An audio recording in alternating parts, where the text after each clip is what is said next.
It's the regular season finale here on Fred TV. On week 8, the Durfee Hilltoppers host the Brockton Boxers.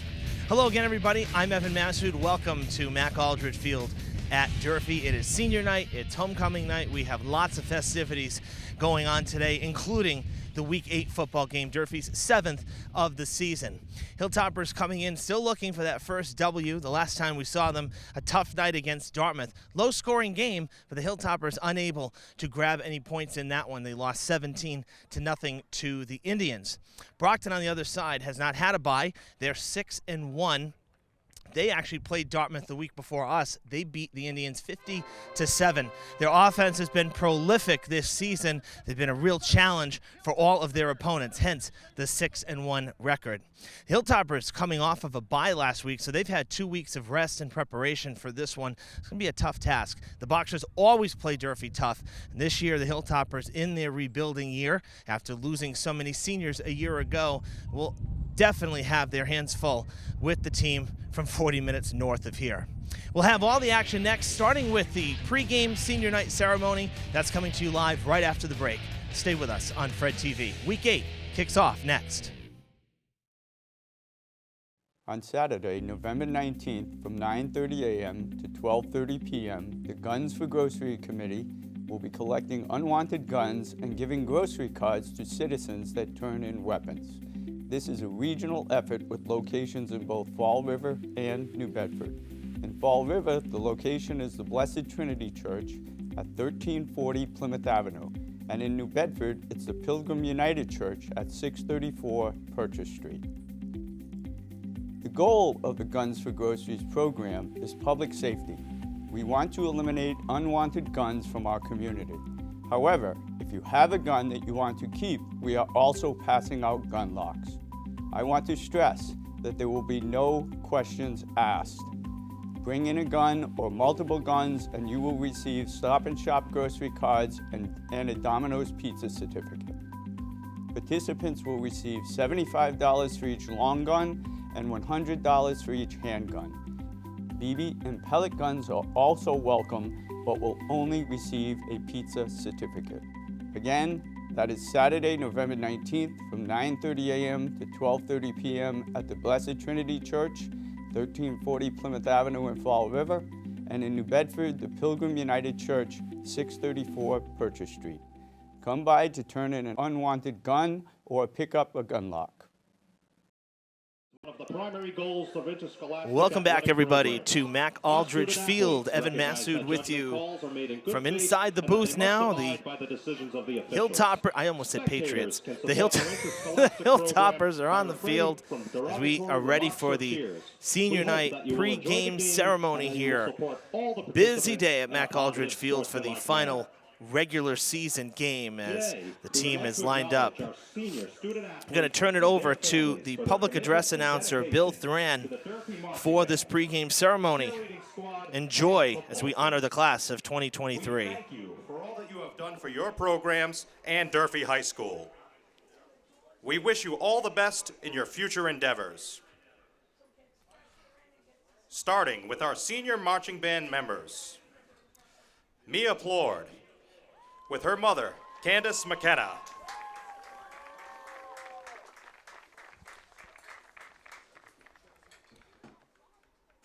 Miriam Abdus Salam, with her mother, Marie Pendavani.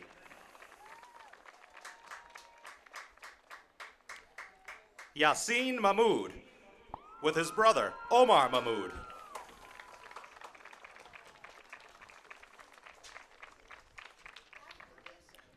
For our senior cheerleaders, Jasmine Kidd with her grandfather, Randy.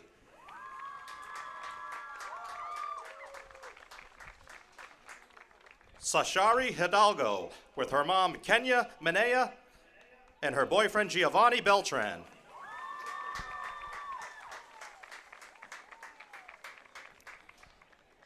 McKenna Margie and her mom, January Margie.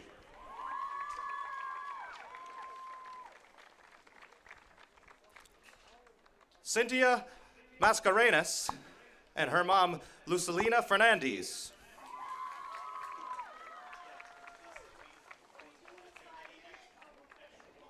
And now our senior football players. Chance Jeffers, escorted by Matthew Pavo, Melanie Pavo, and Janina Smith.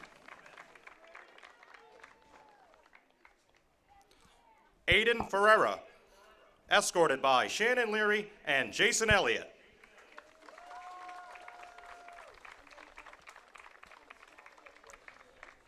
Gabriel Montero, escorted by David Montero and Omaira Perez.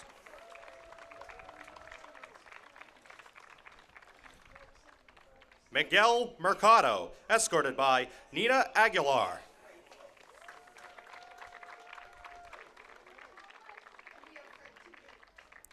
Jaden Hout, escorted by Melina Hout.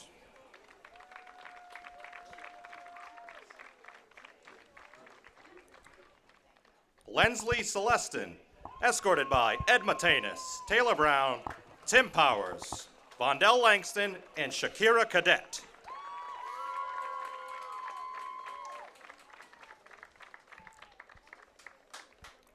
Jose Cruz, escorted by Gloriana Soto and Jose Cruz.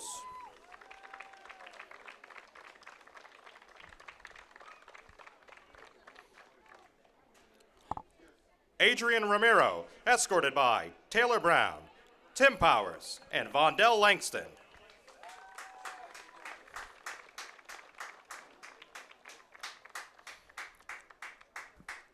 George Mendez, escorted by Miguel, Lensley, and Gabriel.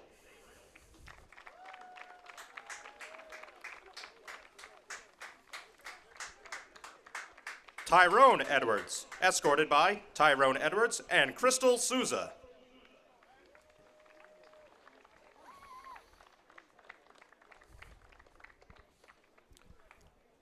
Lloyd St. Louis, escorted by Renelle St. Louis and Joanna St. Louis.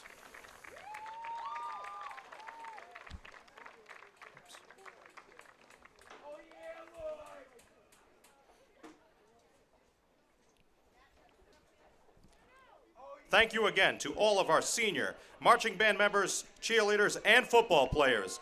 Thank you for all that you have done for Durfee High School.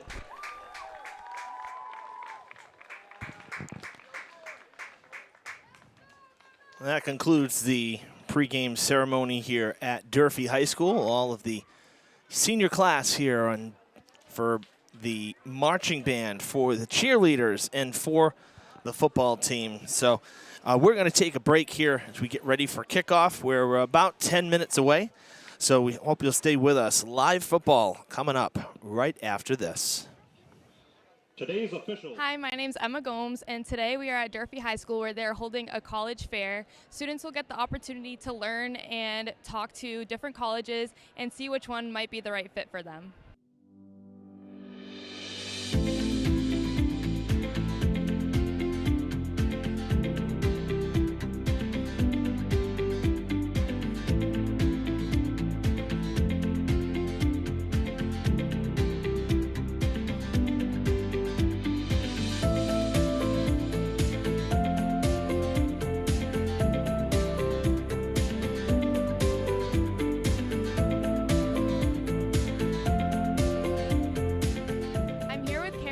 The head of the guidance department, and we're here to ask, why do you guys continue to put on the college fair here at Durfee?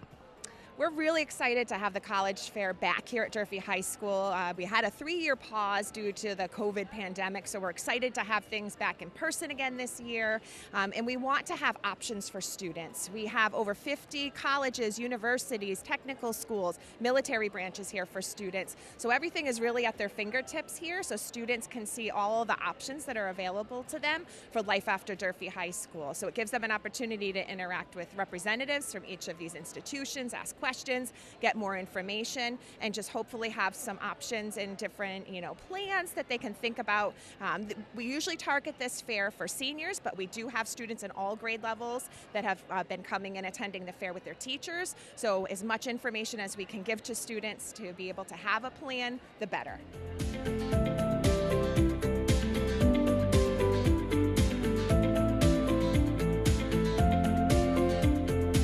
What are you looking to achieve here at College Fair today, and why? I'm looking to achieve to find something that fits my major, which is architectural engineering. What colleges here at College Fair have interested you and why? PC and Bryant University because I'm looking to go to school for finance. I'm here with my friends Jaya and Melissa, and today we're asking them what do they think benefits them from College Fair? So I think this college fair is benefiting me personally because there's just so many schools here and it's so many options, and I know currently myself I'm struggling to know like where to apply to, stuff like financial aid. I think it's really helpful to have all these people here and like ask them questions live and in person rather than online. I feel like it's helpful in that way. Melissa? I think it's benefiting me because I get to explore really, because I really have no idea like where I really want to go and like the different majors and like what they have to offer. So I get to look around, see everyone, and just explore. I'm interested in joining the Army or the Coast Guard because it'll benefit me for college. And in college, I'm going to do sports medicine because the Army also provides you with money for the college that you want to go to. So yeah. What colleges are you excited to see here at College Fair and why? I'm excited to see the University of New Hampshire because I don't want to go all the way there to tourist. So I'm happy that they're able to come here so I can ask them questions in person. As a junior, why do you think College Fair is helpful for you now? I think College Fair is important because it broadens our perspective as younger classmen. So it definitely prepares us for next year. Today we want to know what you've learned from this college and career fair. I learned more about the Air National Guard, which I'm interested in. And I'm exploring some college because I want to go to the law school, and I found some interesting school like a Dartmouth and Bridgewater. So now that you've seen what some of the colleges and military have to offer, which one is the right fit for you? I'm Emma Gomes. Thanks for watching.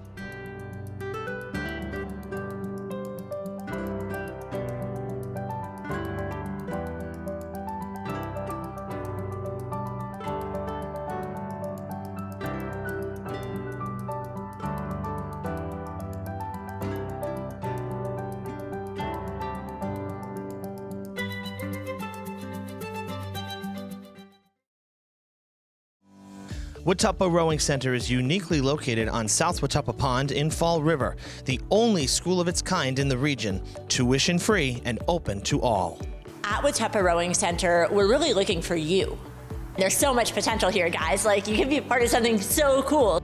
South Watapa is a non-tidal freshwater pond large enough to accommodate a 6-lane race course. For most of the year, we are out on the water, and during the winter months, our rowers head inside for strength and conditioning. I thought it would be a good idea just to try it, and I came here and now I'm stuck, I guess. I love it. We would like to have athletes or kids that want to learn to row, no matter the background, because that is how you get the diversification. This is a sport that can fit anybody who wants to do it. Our schedule is flexible.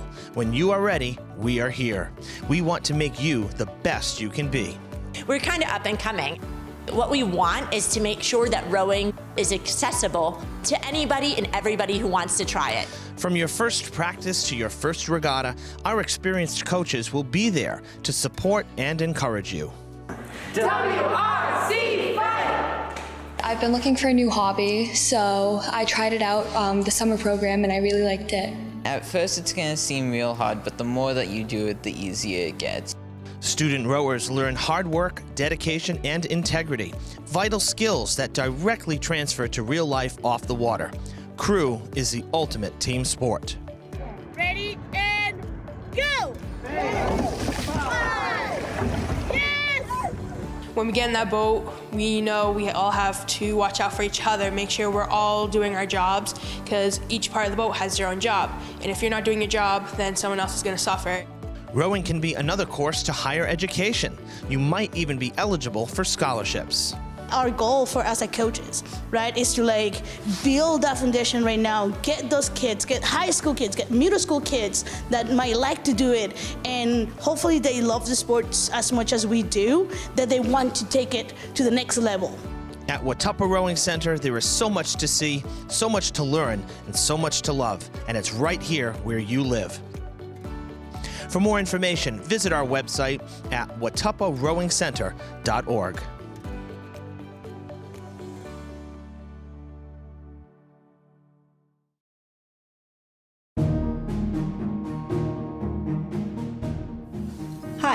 I'm Kristen Cantara Oliveira. I'm a member of the Community Preservation Committee and the Historical Commission. Welcome to the Lafayette Durfee House. I'm David Jennings, curator. Built in 1750, this is one of the best living history representations in Massachusetts. Judge Thomas Durfee, the original owner, was also an admired patriot. Judge Durfee made sizable purchases of equipment and weapons to outfit Revolutionary War soldiers, including his own son. Generals and Minutemen frequently met here for secret and strategic military planning. But by the 1970s, the home's significance was largely forgotten and it was slated for demolition. Preservationists rallied, first to fund the restoration and secondly to resurrect interest in the heroic Durfee family. The original frame and foundation are intact.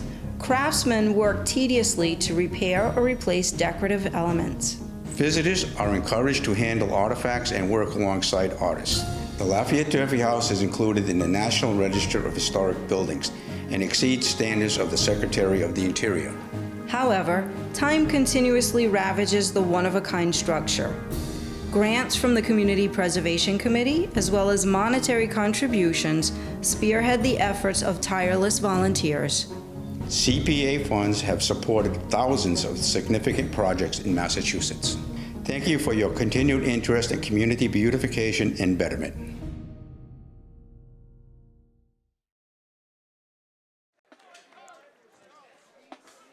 Welcome back, everybody, to Mac Aldrich Field. It is time for football. Week 8 of the football season. The 6-1 Brockton Boxers and your 0-6 Durfee Hilltoppers. It is senior night. We just had the pregame ceremony moments ago. It's also homecoming day, so we'll have those candidates at halftime.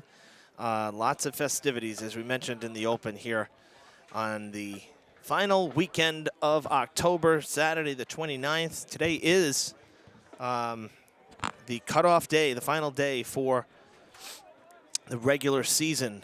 And tomorrow we'll have the matchups for next week's football games. And I believe on Monday some of the brackets will be coming out for the tournament. So going to be a busy next couple of days sorting all that stuff out as we get ready here. The Hilltoppers won the toss. They elect to receive.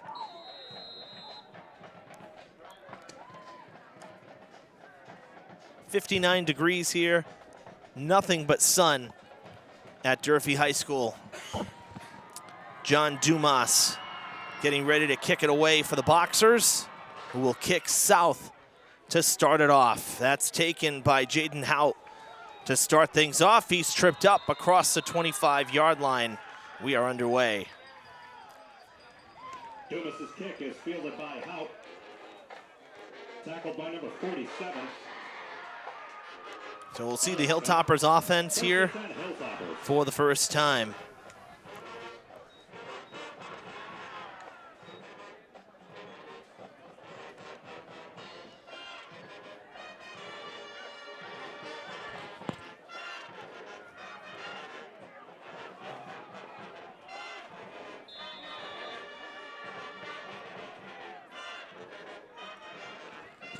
Brockton brought their band with them as well. Very impressive.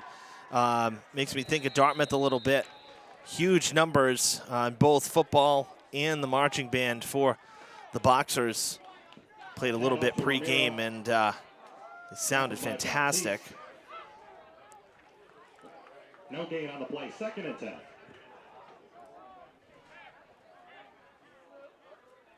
Brockton's lone loss coming into today, a 37-7 loss against Franklin.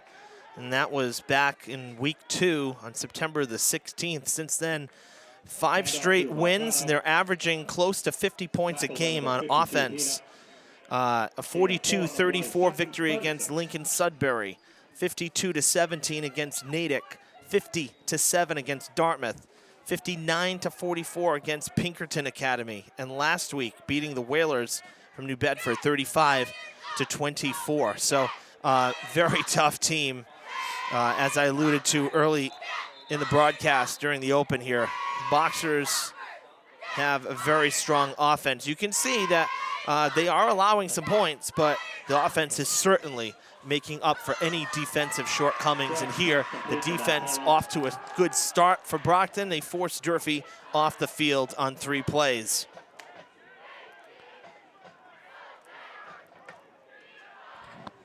And they will punch it away into the wind. It's not very gusty, but there is a steady breeze coming from the north. That's taken by Michael Victor, crosses the 50-yard line, and he is down on Durfee's side of the field where the Boxers offense will start their first series. Tackled by number 1, Lucas. 1st and 10, Boxers. Well, today, in a sense, kind of a milestone day. Head coach Peter Colombo for the Boxers making his final trip down here to Durfee. It's his 20th season as head coach, and it'll be his last as head coach once this season is over. And, you know, coach, obviously, his family, you know, a huge part of high school football here in the South Coast in the state of Massachusetts. And, you know, we were talking before the game. I haven't seen Coach since that fall 2.0 season that was played when football was played in spring 21. That was the last time Brockton was here. And so I haven't seen Coach since then, and we really didn't talk very much because everybody was still having to stay, you know, socially distant and whatnot. But, you know, Coach was telling me that he played 50 years ago. He was the starting QB for the first Super Bowl here in Massachusetts, and they won it. So, you know, the history goes back there. Brockton, another traditional football city, and taking it down the field, and in for the touchdown is Mauricio Powell. Boxers out to the 6-0 lead. He takes it in for a Boxers touchdown.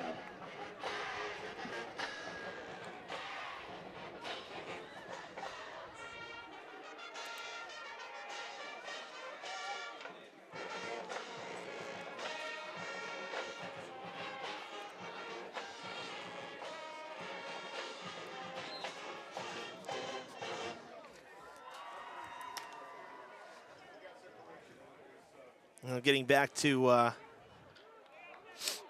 Coach Powell, as they'll go for 2. Brockton will go for 2 here. Coach Palumbo, that is, as Powell ran it in.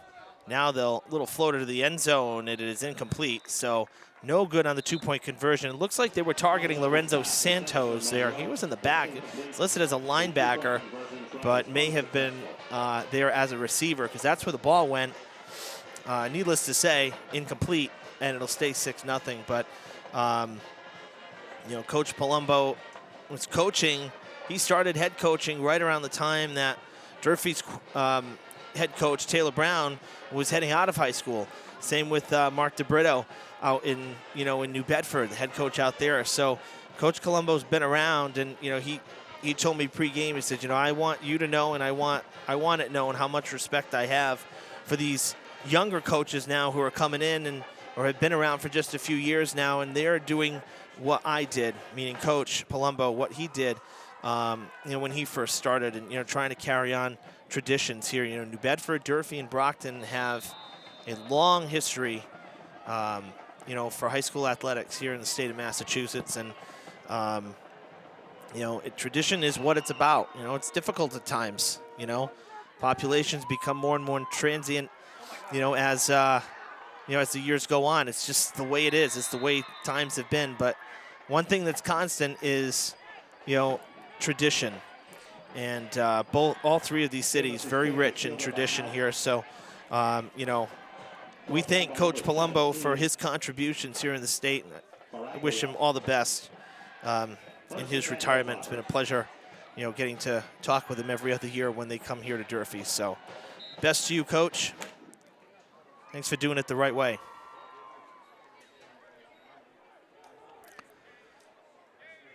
Toppers stop short on the run back, short of the 20. On the return, and Brockton will back them up a little bit more as Lucas, the ball carrier, tackled by Monroe. There is a flag down on the far side. There's a flag on the play. And waving it off. Correction, no flag. It's a loss of about 3 yards. Looking at 2nd and 13.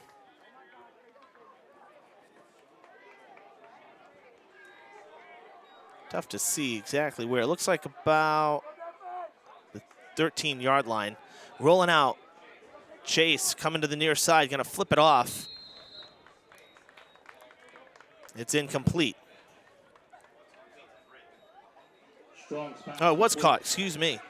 To number 3, Jaden Hout. Caught by Hout, so that gets Durfee up, gets Durfee 10 yards. For the Hilltoppers. What seemed to be a broken play, Durfee up the field, 10 positive yards. They'll have a 3rd and about 3. Not wasting much time. Chase loses the ball. He's able to fall down on it, but it'll be a loss of yards for the Hilltoppers. Back the 10 yards or so where they were. Sacked in the backfield by Monroe. And it'll be 4th down.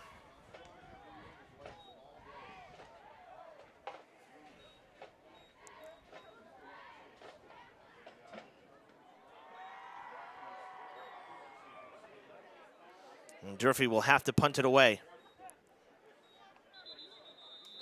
A whistle and a false start. So the flag coming in against Durfee, and that'll push him back another 5. It'll be 4th and 18. Durfee will be punting from the end zone here as they get backed up. Inside the 10-yard line, the ball will be placed at, looks to be the 8-yard line.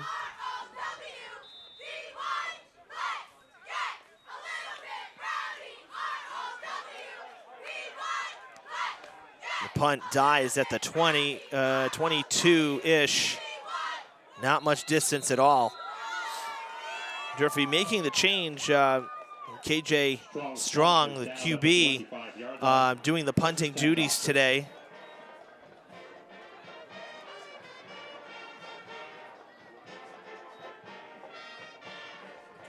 And it's going to put Brockton at around the 25-yard line here for their next drive.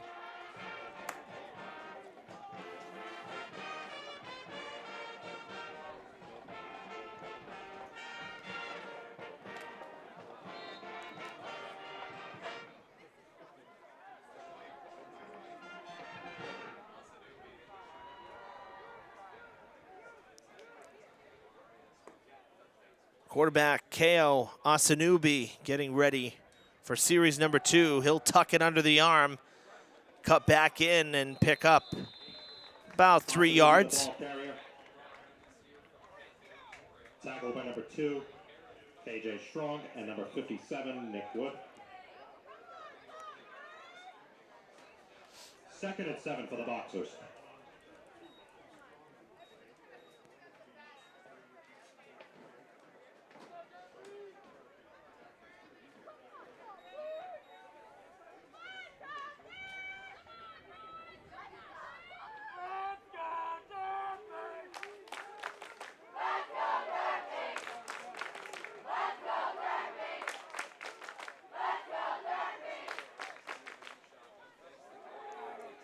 Asanubi with the QB keeper again, and he's gone to the 10, to the 5, and it's a touchdown for the Boxers. QB keeper called his own number twice on that series, and that time into the end zone he goes for the score.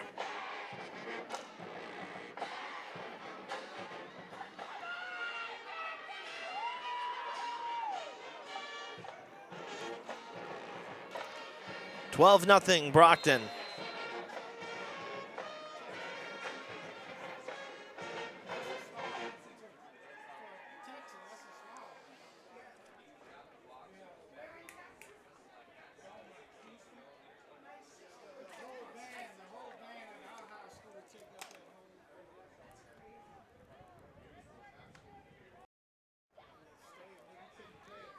Lining up for 2.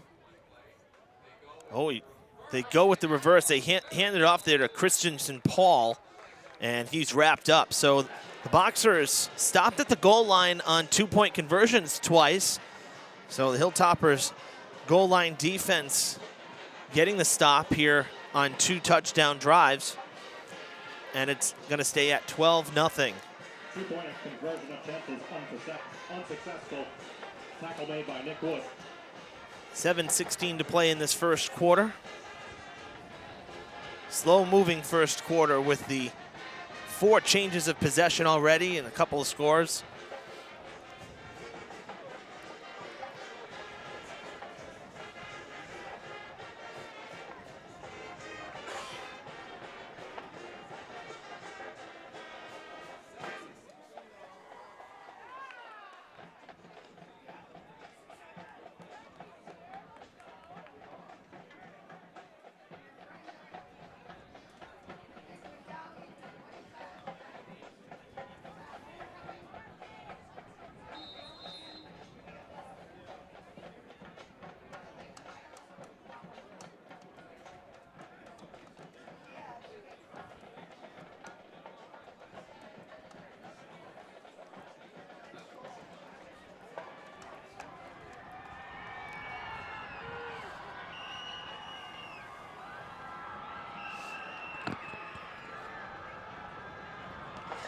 Line drive kick from Dumas. Picked up right at the end zone, and oh, getting stuffed at the 10. Dumas' kick fielded by Lucas. Lucas gonna feel that one tomorrow. First and 10, Hilltoppers. Durfee will start from deep in their own end of the field. Well, we had ourselves a good final week here of the regular season at Durfee. We saw senior night for field hockey on Monday. We recorded that ceremony. That's airing now. And let's see, what else did we have? I'm gonna pull up the calendar. I'm forgetting, we had a lot going on. Had a lot going on. Let's see, we had girls volleyball on Tuesday, and the Lady Hilltoppers victorious against Middleborough in their final home game. So that was great, because that was senior night for girls volleyball. And let's see, Thursday, we had girls soccer senior night here. That was also recorded. We're going to air that during the playoffs, so stay tuned for that.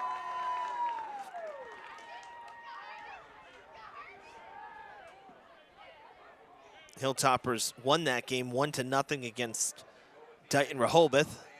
So good way to end the season. The Lady Hilltoppers for girls soccer, nice end around. That should be enough for a first down for Durfee, but you know, girls soccer, 12-5-1. What a season for the Lady Hilltoppers. Tremendous 2022. They will be in the playoffs.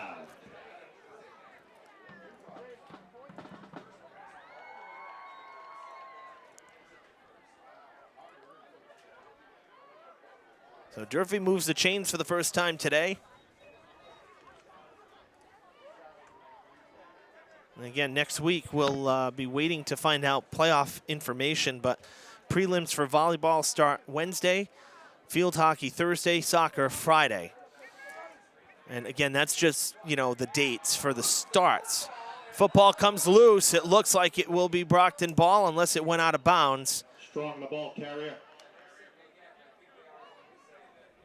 Tackled by number 3. It did go out of bounds. Hilltoppers catch a major break there. Strong lost the ball, but it went out of bounds. They did gain about 4 yards on the play as well. 2nd and 6. It was 2nd and 6. Long 6, short 7. Now be sure to like and follow us, folks, here on our Facebook page. This is where we live stream all our action, and we'll be breaking down all the playoff matchups over the next week. So you don't want to miss a minute of the action. You want to know where your team is playing. Like and follow us here on Facebook. Strong with the pass and caught and backed up. Not sure if there's really much forward progress there at all. Strong's pass complete to Might have even lost a yard. Tackled by Turco. No gain here as Lucas caught it right at the line of scrimmage and then was backed up. Lucky that he made it to the line of scrimmage. It'll be 3rd down and 7.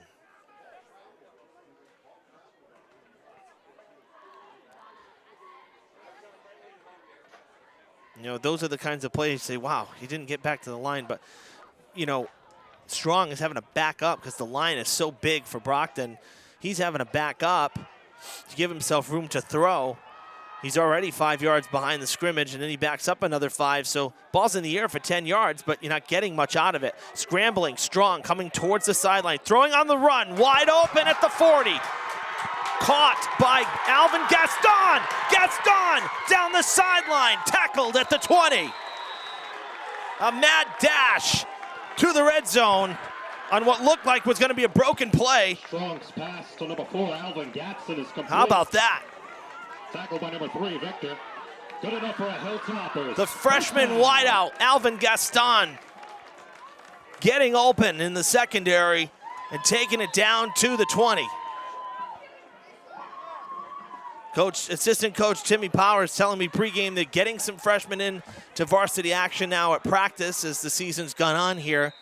And he says it's actually made for better practices because it's giving the upperclassmen some competition. And I said it was a good week this week, the second week of practice after the bye. Durfee was off last week. And he said it was a good week that they worked on a lot of stuff by not having a game last week. Diamond played last night at home. Came out on top against Mayflower League opponent, Upper Cape Cod. So they snap a losing streak as well. It's their second win of the year. They finish at 2-5. They'll also be in the non-playoff bracket, so they'll most likely they'll get at least one home game here.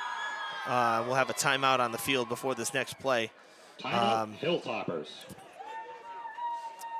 Diamond, I believe, is hosting on Thanksgiving this year. Let's double check that. Usually when Durfee is away, Diamond hosts and vice versa. I'm just wondering if anything. Nope, Diamond's traveling too. So something got switched around. I think it was during COVID because typically Durfee had always been opposite Diamond. So there was always a game here in Fall River and always a game in New Bedford. Diamond's Thanksgiving Day rival, New Bedford Volk, of course. But both Durfee and Diamond on the road for Thanksgiving. So without a doubt, Diamond should have at least one home game in the non-playoff rounds, which is the next 3 weeks of Friday football. That's usually what happens. I know for Durfee in the past, if we traveled on Thanksgiving, we would get 2 games in November. So 2 home, 1 away. If we were home on Thanksgiving, it was 1 home, 2 away in November in the non-playoff bracket. So for Diamond, they should get at least 1. Strong to the end zone. Being held is Gaston. That should be a flag, and they're not going to toss it. Strong's pass intended for Gaston. He was all over him. Is incomplete. 3rd down and 9 for the Hilltoppers. Both have right to the ball as, defender and wide receiver, but Gaston kind of blocked, unable to turn for it.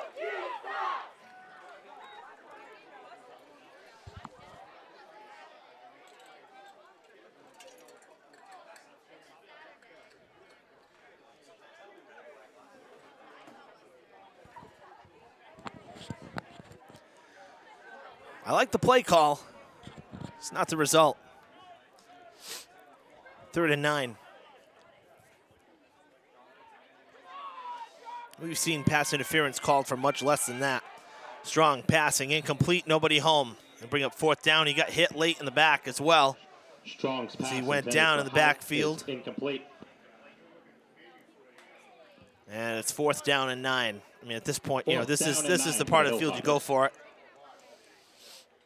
Well, last time Brockton came here was, as I said, that fall 2.0 season, that extra season in the spring of 2021, and Durfee lost that game, but it was a very close game. Hilltoppers made a late surge in the 4th, cut it back to 28-21, but that's how it stayed, and Brockton was able to hang on in that one.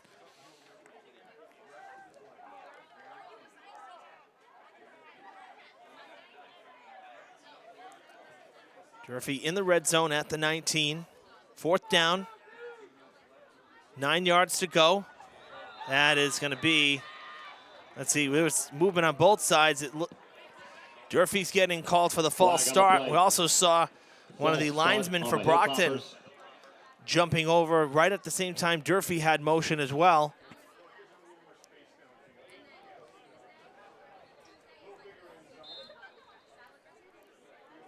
And now 4th and 14. As Durfee backed up to the 24.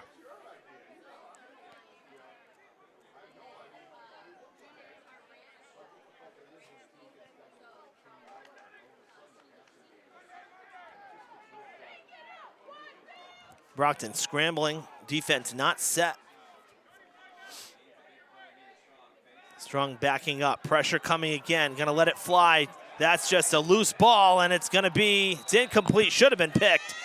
Incomplete pass, and that'll be a turnover on downs. Strong's pass intended for Lucas is broken almost up by picked off 2. there by Michael Victor.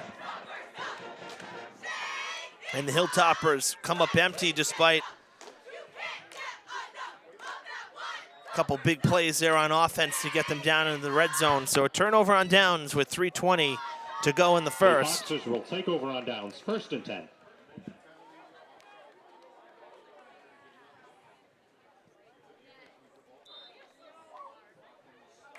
Brockton will start at the 24-yard line, their 3rd drive of the game.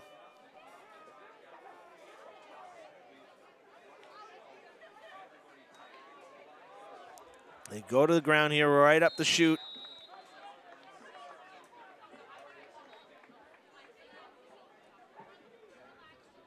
Tackled at the 30 for a gain of 6. 2nd and 4. 2nd and 4, Boxers.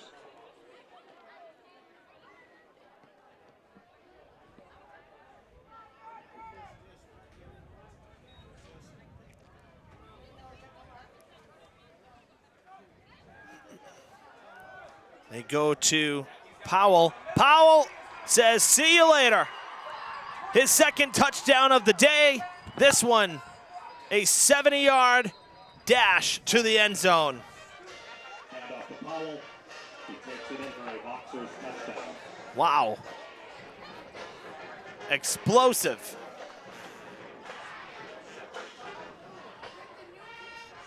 That's amazing.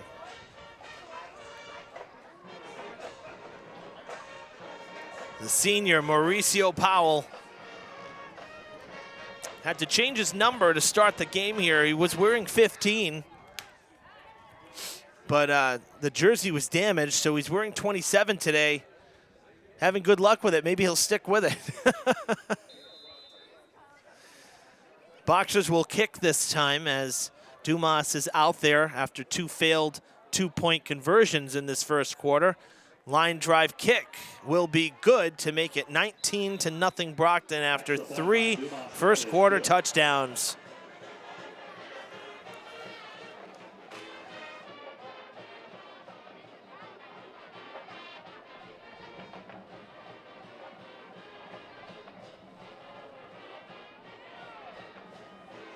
Quite the first quarter for the Boxers, and you know, again, based on the way their season's gone, kind of living up to the talk. The offense is prolific.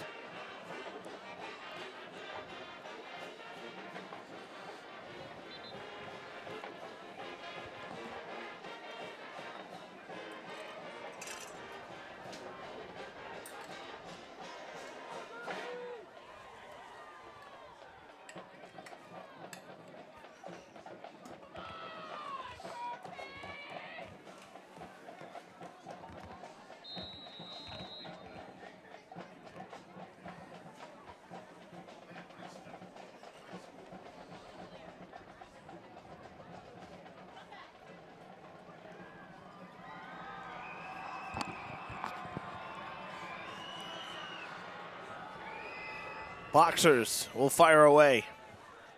A strong kick there from Dumas. This one of his shorter ones, only getting to about the 20. Lucas tackled about the 25, 27-yard line. Tackled by number 48, Santos, and number 33. Lorenzo Santos and Robert Pyers stopping that run back. Durfee will have it at their own 27. 1st and 10. An absolutely gorgeous day here at Durfee. I'll tell you, we've had a couple rainy nights that, spoiled our plans, but for the most part, the weather this fall has been outstanding. Been very lucky. The weather kind of hurt us on Monday for field hockey. And then there was girls soccer a couple weeks ago where we did try and just didn't happen. So we ended up using the live stream from the weatherproof camera that's here at the stadium for the athletic department. So at least the game was, available, but it wasn't our broadcast. But for the most part, we've been really, again, we've been very lucky to have gotten done as many games as we've set out to do this fall. At least we got the booth. That's a big help. The spring is always the biggest challenge because we have zero shelter, at softball and at baseball. So there's really very little option if weather is a factor. But here, at least for the fall, we have the booth to work in if we have to. We've done that a couple times this year. Then wintertime, of course, we're inside for basketball and hockey. So that's no problem. Hilltoppers with the first down, back to the ground game and stopped at the line of scrimmage as we come up on the final 60 seconds of this first quarter. Very long first quarter, almost a half an hour in real time. And we mentioned it on earlier broadcast that Durfee will have hockey again, but they'll be under a co-op with Diamond. So one big Fall River team here. The Diamond Bengals absorbing some of Durfee's players for the co-op, which should be, I'd say, beneficial for all. Thrown and incomplete, in and out of the hands. Looks like that was to Chase. Strong's pass intended for Chase is incomplete. 39. So, that'll be interesting. We're looking forward to that. It'd be good to have Hilltoppers on the ice again this fall, this winter.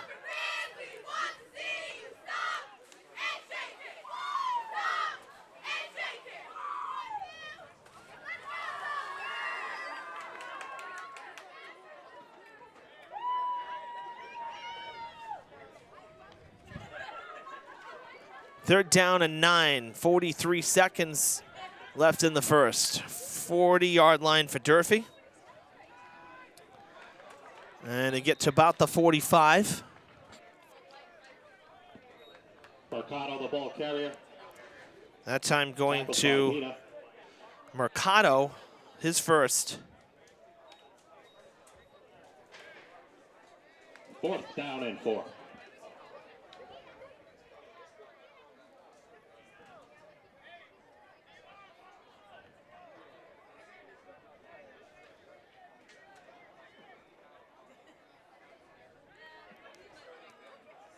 Durfee will let it run out. That'll end this first quarter. A 19-0 advantage for the Boxers after 12 minutes of football time. At the end of the first quarter, take a quick break here and be back with the second quarter. Stay with us here on Fred TV. Fall River Public Schools has opportunities for positions in multiple areas for people looking to work with the next generation. Come grow with our team. We have openings for teachers, paraprofessionals, and teaching assistants, and other educational support positions available. We are also looking to fill operations support positions such as custodial, security, and food service. We offer competitive salary and benefit plans. We have rewarding work available in our 21st century schools and learning environments. Come grow with us. Please contact the Human Resources Department at 508-675-8420, extension 53708, or see our postings on our website at fallriverschools.org.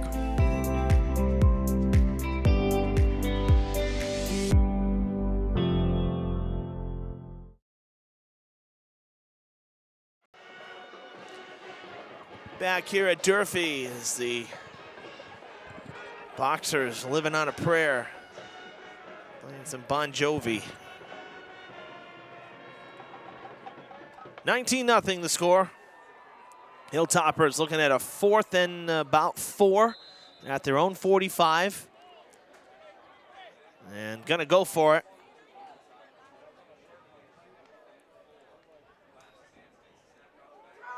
Passing across the middle, batted away by Adriano Correa. Receiver was not there. Lucky it wasn't picked, but either way, turnover on downs.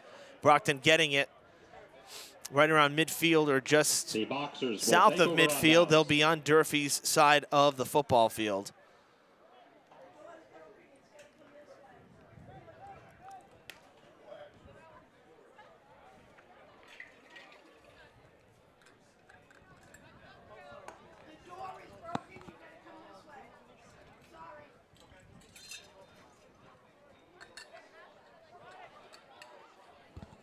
So Durfee's defense back out on the field.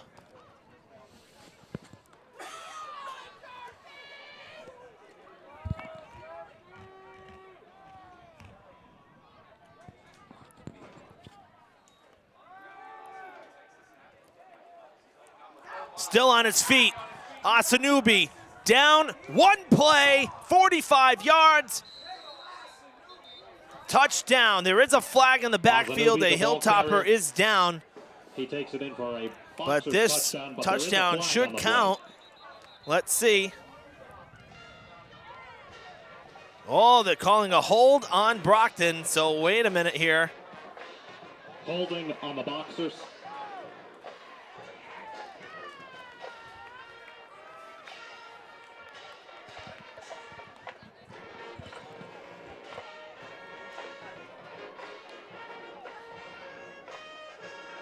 Those 6 points will be erased. The hold backs up the Boxers. Came right at the line of scrimmage, or just a yard up, so it ends up being a 9-yard loss. Backing Brockton up to their own 46. It'll be replay of down, so 1st down and 19.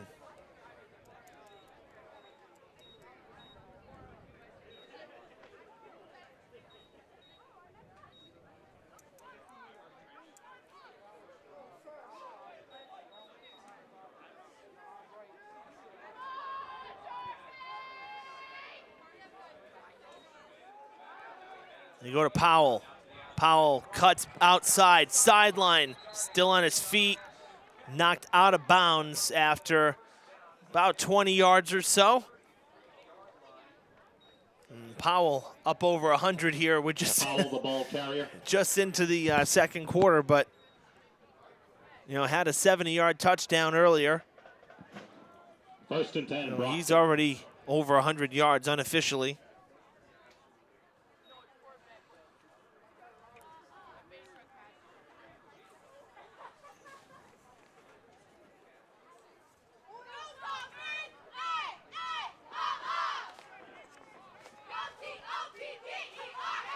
Powell on this, let's see. We provided some stats here, which was most appreciated. On Brockton, Asanubi passing, wide open. Does he hang on to it?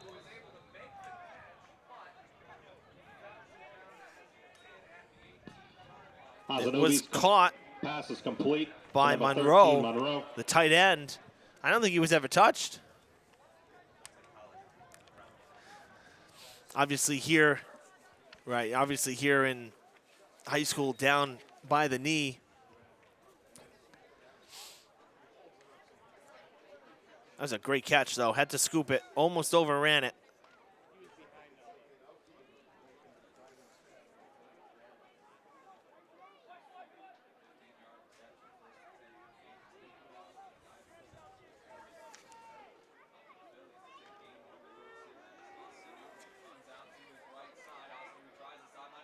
Cuts back in, Asanubi reaches, is he in? We wait for the signal. Yes, he is. Brockton with the touchdown.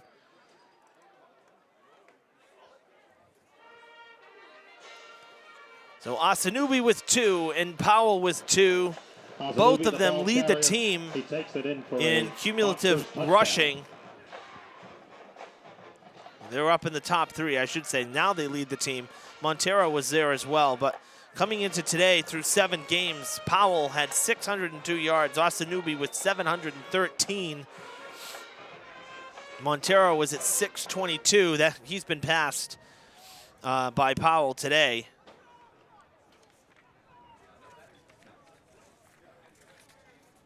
So 25-0 here in the second quarter. Brockton's 4th touchdown. This one comes at 10 minutes and 41 seconds. They'll go for 2. 0 for 2 today on 2-point conversions. Osanubi. And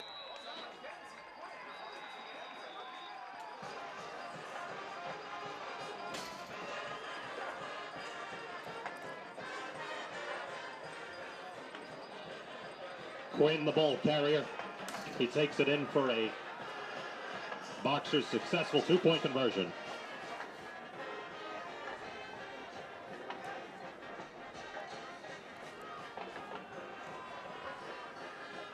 $27-0 Brockton.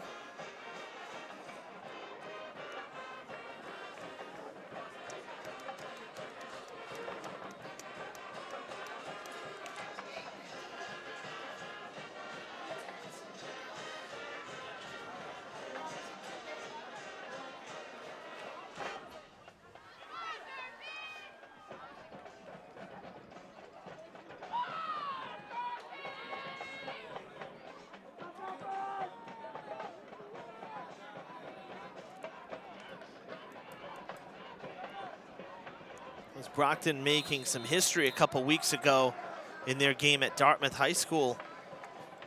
Their first female varsity football player, Mackenzie Quinn, she's number 89, scored a touchdown for Brockton in that 50-7 victory against the Indians. Cool stuff there. Dumas's kick, of course, she is suited up for today. 1st and 10 Hilltoppers from their own 15-yard line.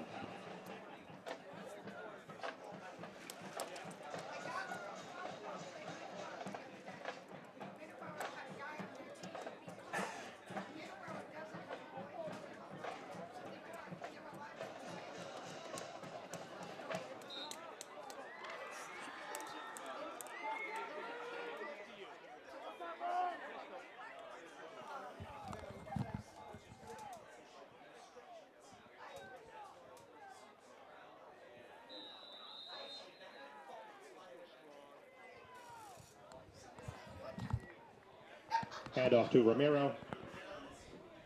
Tackled by Jean-Pierre. 2nd and 10. No gain on the play there, and Durfee's first snap of the drive. 2nd down and 10.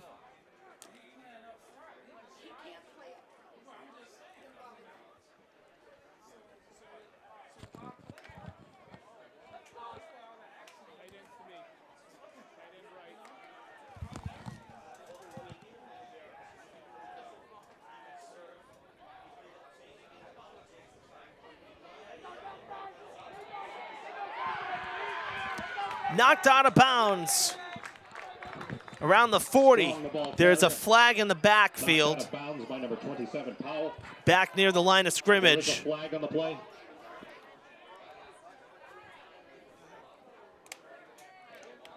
And much like Brockton's touchdown that was removed, this big run coming back for Durfee thanks to an offensive hold.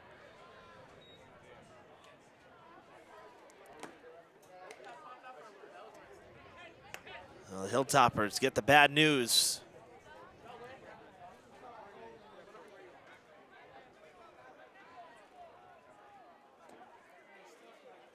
This one will go back about 4 yards behind the line of scrimmage.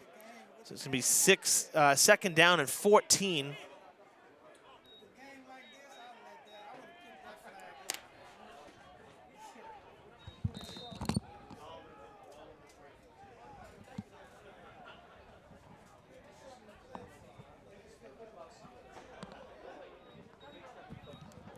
So we'll replay the down that would have been a 1st down and plenty more. Coming back to the 11-yard line, 12-yard line, 2nd and 14 as Brockton once again scrambles on defense. They set one way and then they change it up, and now a timeout being called by the Hilltoppers. Timeout, Durfee.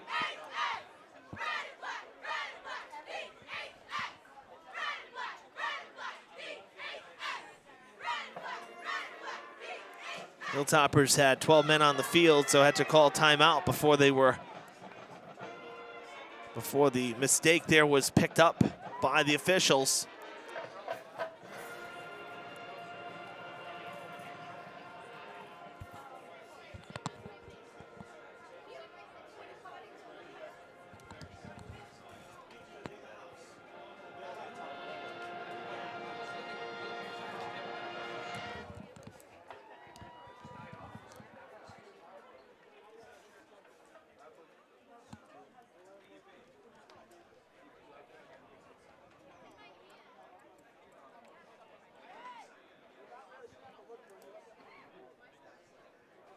We have South Coast Radio here, 101.1. Quinn Kelly broadcasting from the booth with his partner as well. Nice to always have, always nice to host another visiting broadcast as well. So we welcome them to Durfee.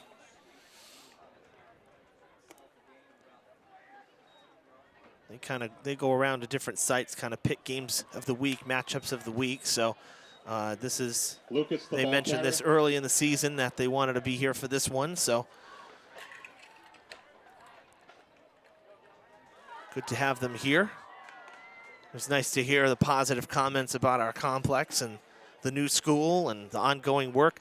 Construction has started on Skip Lewis Field, on the baseball field. The dugouts are gone, the backstop's gone, the infield is torn up. Next week, we'll get the drone in the air and we'll get you some aerials that we can show you during the playoff rounds, because you know, it'd be kind of difficult as that was passed down the field. Great coverage, good throw from Strong, but well defended by Correa. Strong's pass intended for That was good on all ends of the play. Just unable to come down with it was Hout. Fourth down. Durfee will have to punt. But yeah, we'll try to get the drone in the air next week. I think Monday, Tuesday weather may be iffy, but hopefully Wednesday we can get the drone in the air. We'll show you some shots of the old Skip Lewis Field baseball getting redone. Very exciting. Much needed, long overdue. So many issues every spring with that's going to be a flag. Looked like offsides.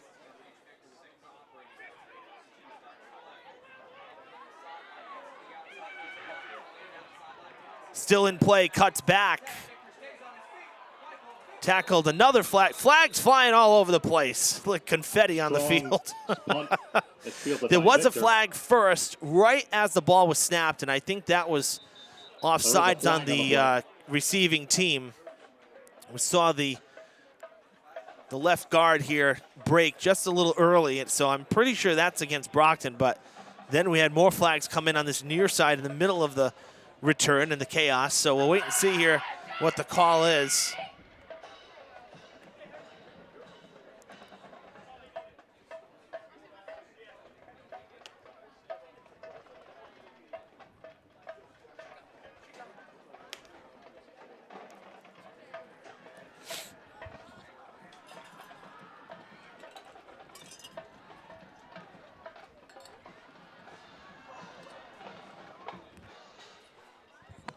Lots to sort out at field level. You see our official with the white cap. He'll be making the call.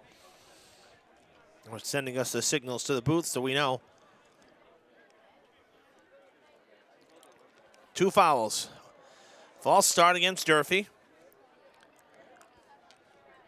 And a block in the back on the defense.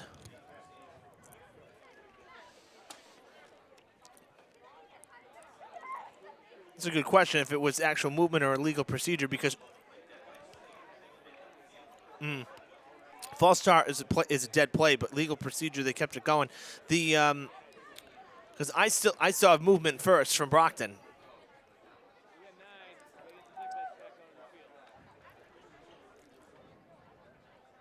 I believe Durfee's going to get a chance to re-kick here.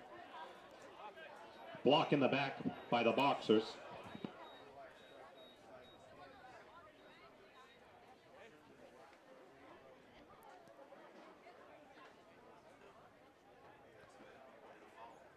No, they're not going to re-kick. Point of foul. Spot foul. The false start is declined.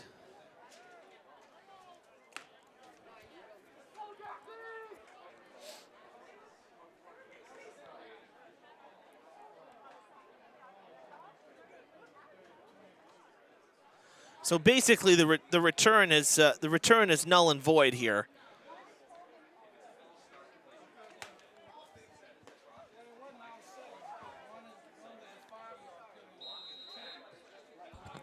Yeah, so no offsetting. The Brockton's return taken off the board. The block in the back came here at the 30. So now Asanubi letting it go. It's going to be picked off. The interception by the Hilltoppers.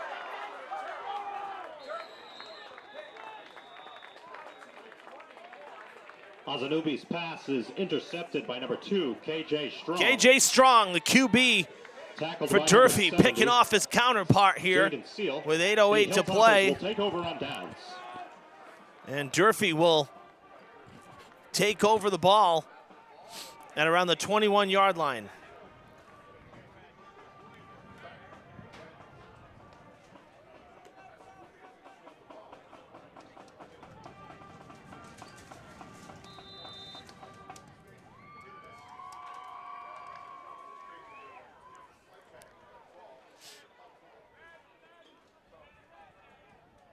Asanubi was throwing into the wind there. Kind of a soft pass, and the wind may have played a factor in it. Strong rolling out, will toss it toward the sideline, well out of the pocket. As he was heading towards out of bounds. Good pressure once again by the offensive line. That's the defensive line, excuse me. Pass intended for Hout, goes out of bounds, incomplete. 2nd and 10.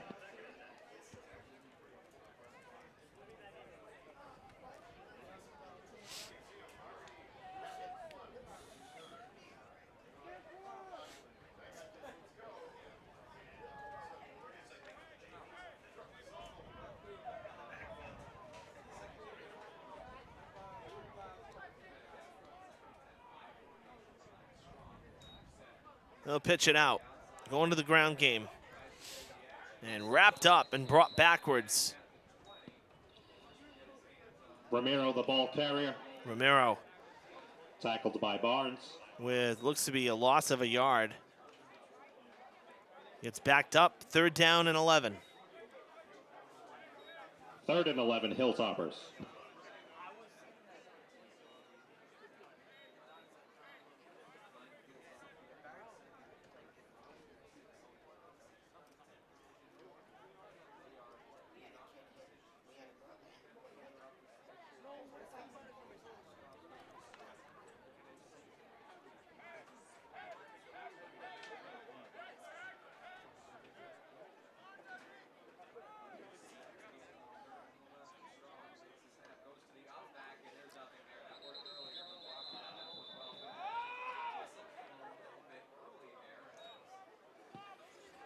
Oh, the big man there.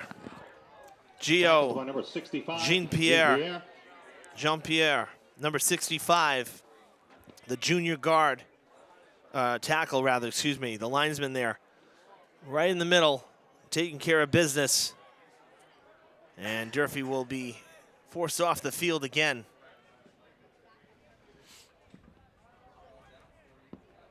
Fourth and 11.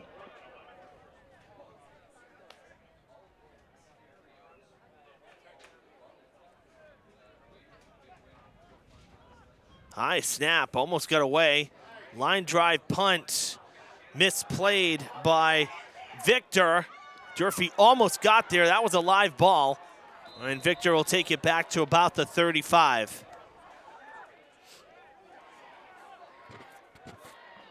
Strong's punt fielded by Victor. Tackle made by number 50. Ethan Horseman.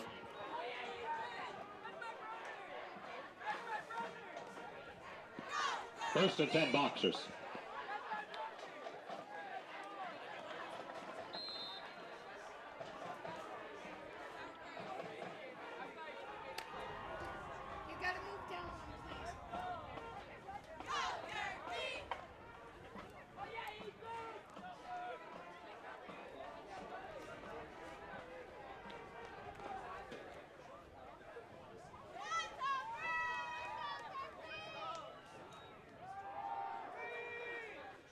Pass caught by Powell.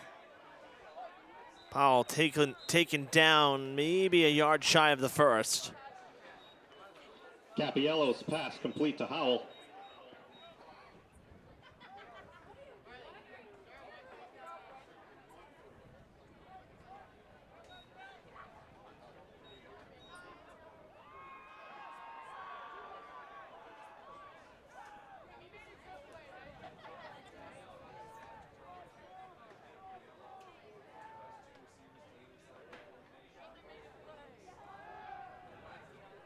Passing.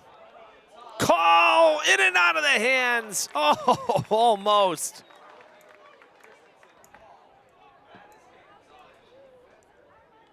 Capiello's pass intended for Paul.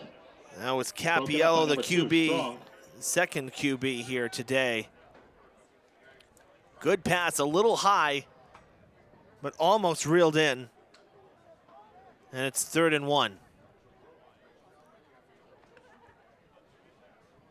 So Asanubi out of the game for now with the big lead.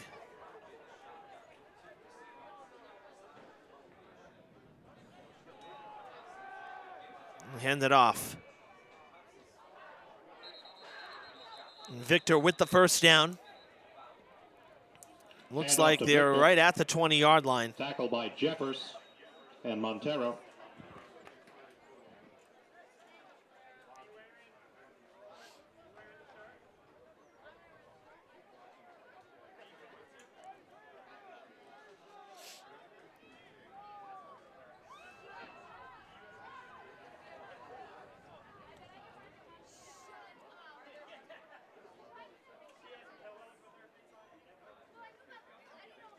Five minutes to play in the half. It's caught by Victor inside the 10, down to the 5. Capiello's pass complete to Victor. Tackle by Mercado.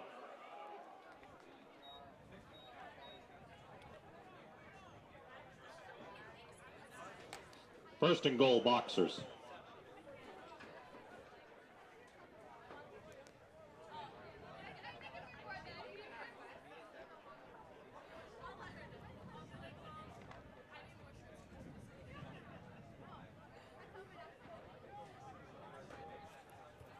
First and goal for Brockton from the 5-yard line.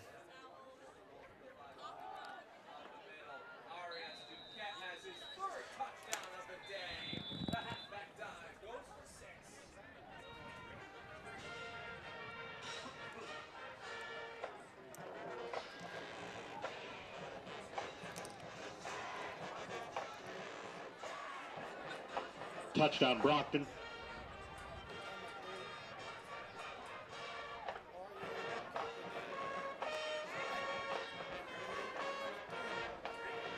That's Michael Victor with the touchdown.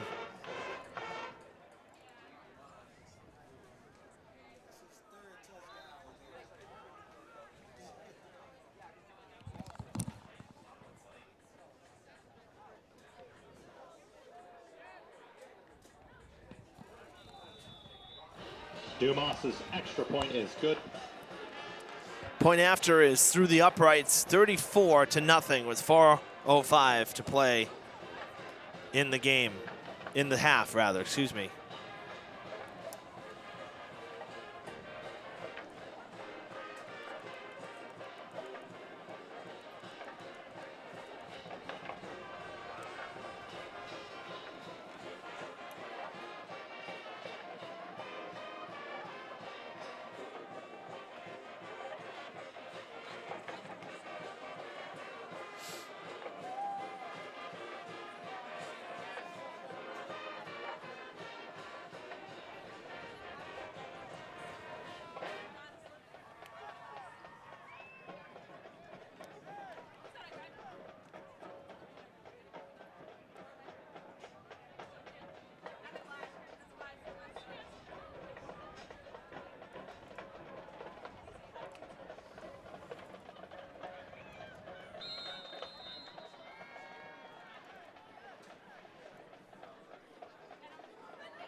Still on his feet. Durfee's return gets them to the 36. Some of their better field position of the day. It's fielded by Hout. Tackle made by Barnes. 1st and 10 Hilltoppers.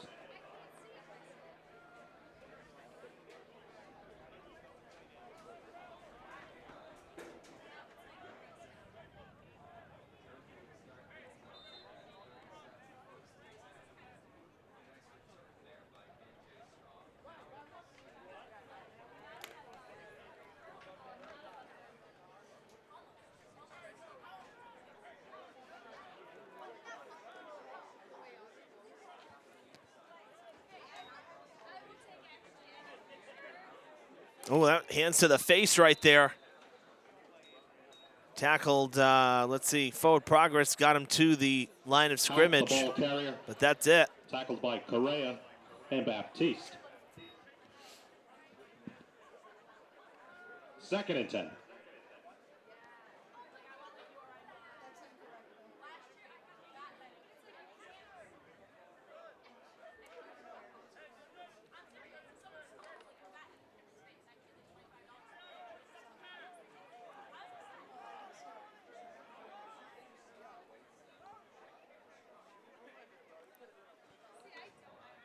Strong fakes the handoff, pitches it out. Oh my goodness.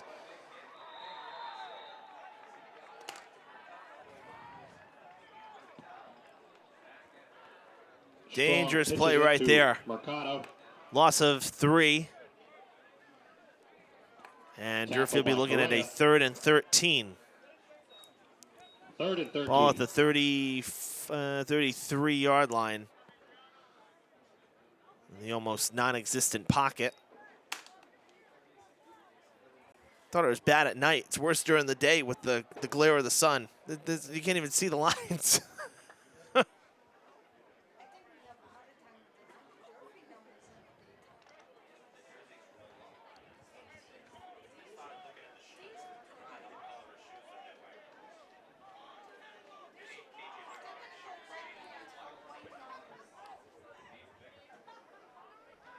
Rolling out strong with a little bit of space. Now pressure, passing. It is going to be caught. Has it around the 42. Still going to be short of the first, but it gets him a little closer.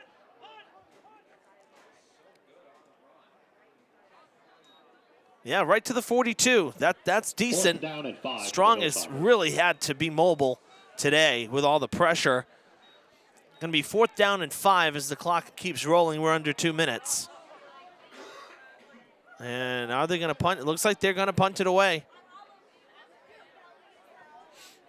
Not close enough. I think if it was 4th and 2, maybe they'd consider going for it. But the Hilltoppers will kick it away and concede possession. That's the best punt of the day. It's going to land and bounce. Wow, beautiful punt. Down inside the 15. Strong's punt goes out of bounds at the Marking it right at the 15-yard line. That's tremendous. I mean, little help from the wind, but it's not that strong today. That was just a good, solid punt.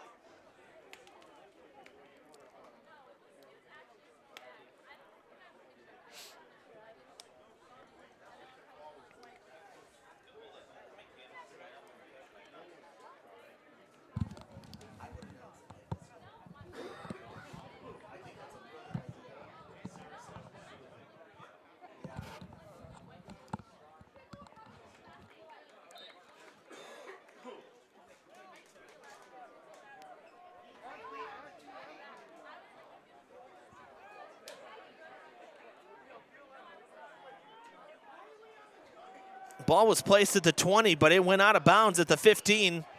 So not sure why it was moved up 5 yards for Brockton.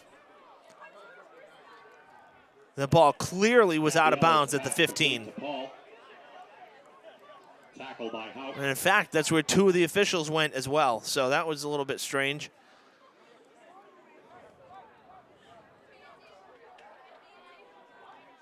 Final minute of this first half. Passing near side, complete to Turco. Turco runs into a wall, tackled shy of the 40. Capiello's pass complete. to number 4, Turco. Tackle made by number 18, Caden Kiev.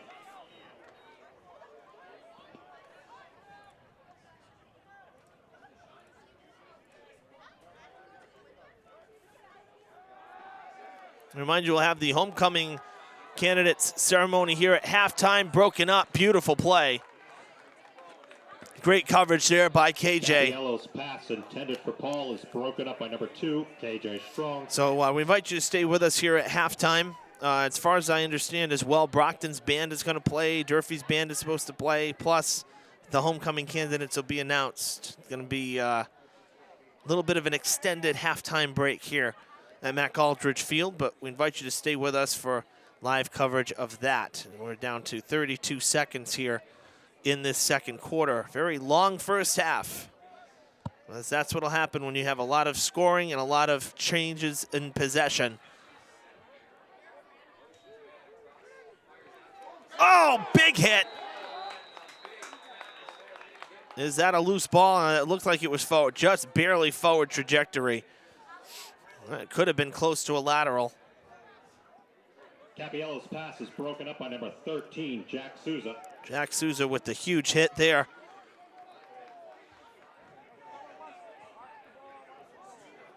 Fourth down and a yard.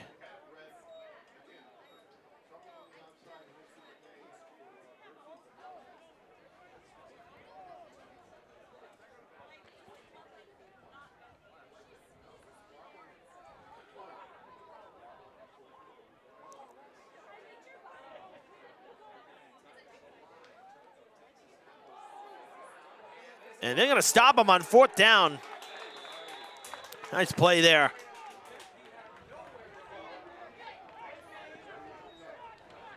Powell, the ball carrier. Tackle made by number 87, Andrew Sanabria.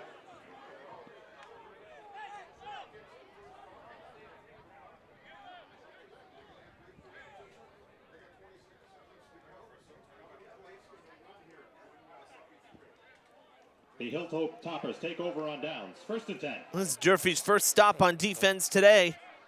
And with 26 seconds on Brockton's side of the field, an opportunity here potentially to score. They'll start from the 40. Strong, dropping back, gonna let it fly down the sideline. It goes out of play. Wind kind of took that one. Strong's pass intended for 2nd and 10. Out of bounds, incomplete. 2nd and 10.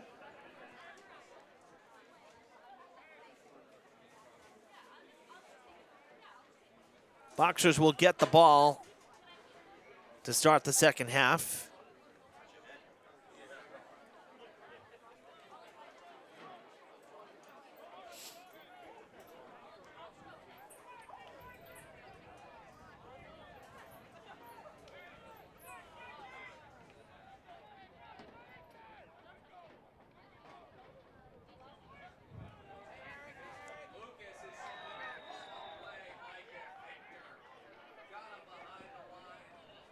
Strong's pass complete to Lucas. Tackle made by number 3, Victor. That'll end the half. As the horn sounds, a 34-0 first half for the Brockton Boxers. They lead it big here at Durfee. We're going to take a quick break, and we will have the homecoming ceremony Senior students participating in right after we get back. So stay with us here. Live coverage continues here on Fred TV.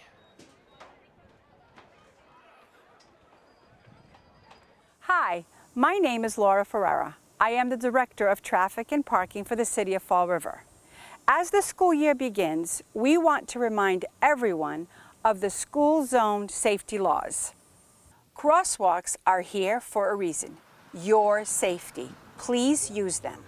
Always wait for a crossing guard to stop traffic and escort you safely. Drivers, please use caution when entering a school zone. 20-mile-per-hour speed limits are strictly enforced as mandated by state law. By being respectful and patient with one another, we can all arrive at our destination on time and in one piece. Thank you for your attention. If you have concerns or questions, please contact my office at 508-324-2123. Let's have a wonderful school year. Back here at Durfee as we get ready for the homecoming candidates ceremony. We're going to turn it back over to public address announcer Billy Thran.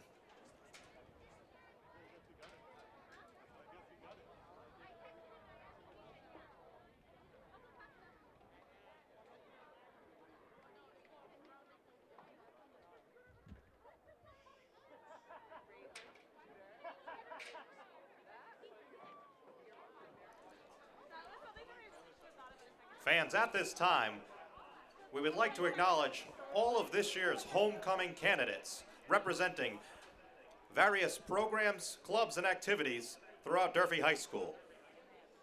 First, from Varsity Cheer, Jasmine Kidd.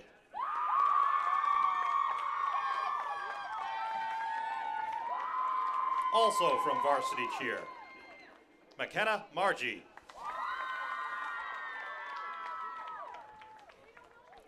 From Boys Swimming, Yassine Mahmoud. From Girls Swimming, Amy Tebow. From Boys Tennis, Jesse Aguiar Tamba.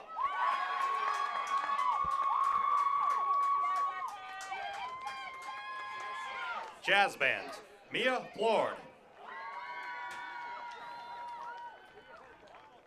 Marching Band, Mariam Adusalom.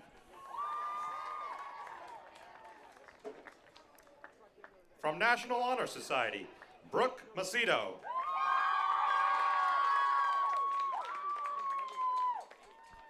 Student Government, Samantha Aguiar. Also from Student Government, Anthony Granum. From Theater, Megan Eldridge. Also from Theater, Jesmanuel Ortiz. From Technical Theater, Alasia Wright.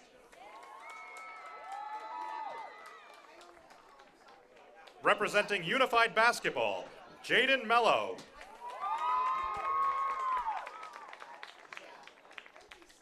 Also from Unified Basketball, Bryce Choquette.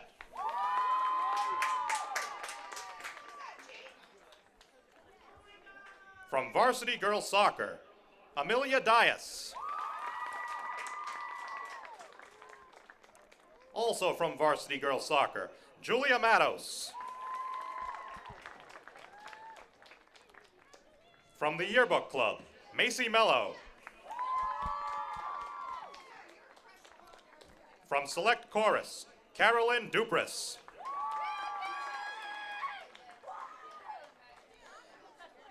From History Abroad, Emma Gomes. Representing Varsity Field Hockey, Josie Kane.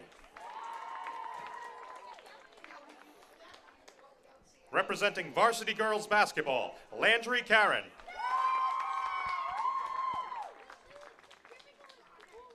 Representing Varsity Boys Soccer, Sergio Dias.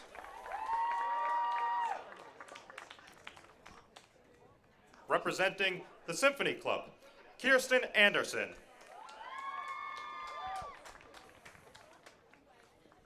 Representing Track and Field, Shakira Cadet.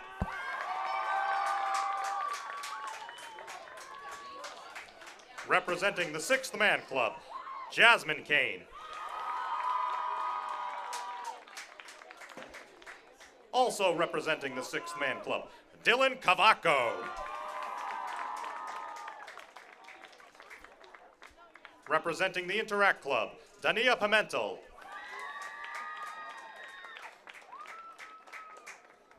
And representing History Abroad, Rui Brito.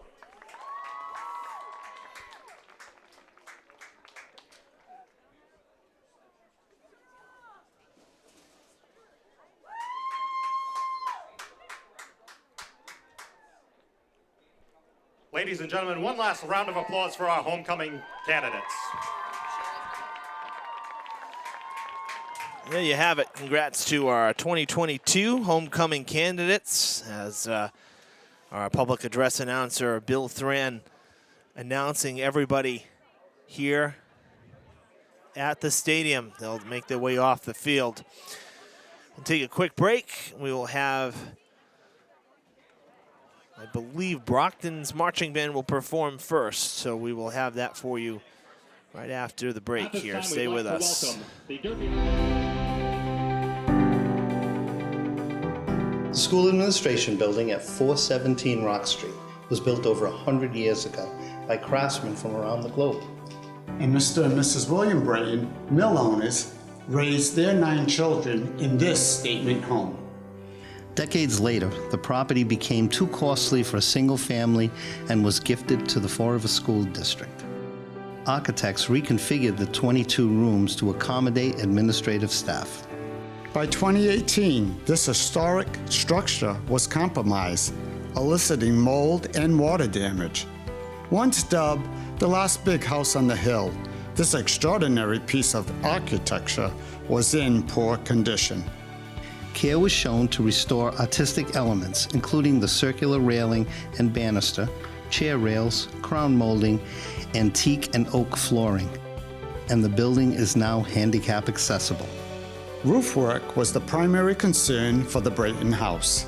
This new pitch surface directs water to a modernized drainage system. 10 years ago, Fall River residents voted to adopt the Community Preservation Act, which allows for a 1.5% surcharge on property tax bills to incentivize history, travel, diversity, and recreation. CPA funds have supported thousands of significant projects in Massachusetts. Thank you for your continued interest in community beautification and betterment.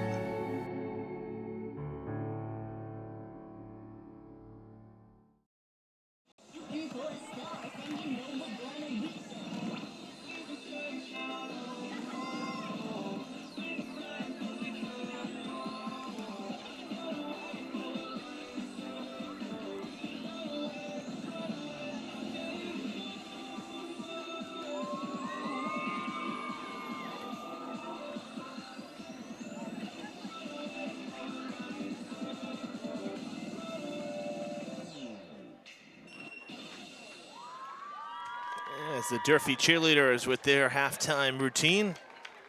Good stuff there.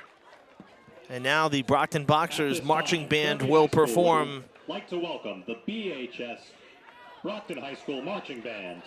The Brockton High School Marching Band proudly presents their 2022 show, 24 Karat Halftime, featuring the music of Bruno Mars. As always, we are honored to represent our community and perform for the City of Champions. Now please welcome, under the direction of drum majors McDaniel Estime, Robert Lacey, and Glenn Overstreet, the Brockton High School Marching Band. It's amazing how many students are here. This is, as I said, makes me think of Dartmouth a little bit. It brings me back to, you know, when I was a student here, our band was this big. Yeah, I didn't play in the marching band because you can't carry around a piano. But I was part of the music department, performing arts here at Durfee, and you know, played in the jazz band, played in the orchestra, and our marching band was this big.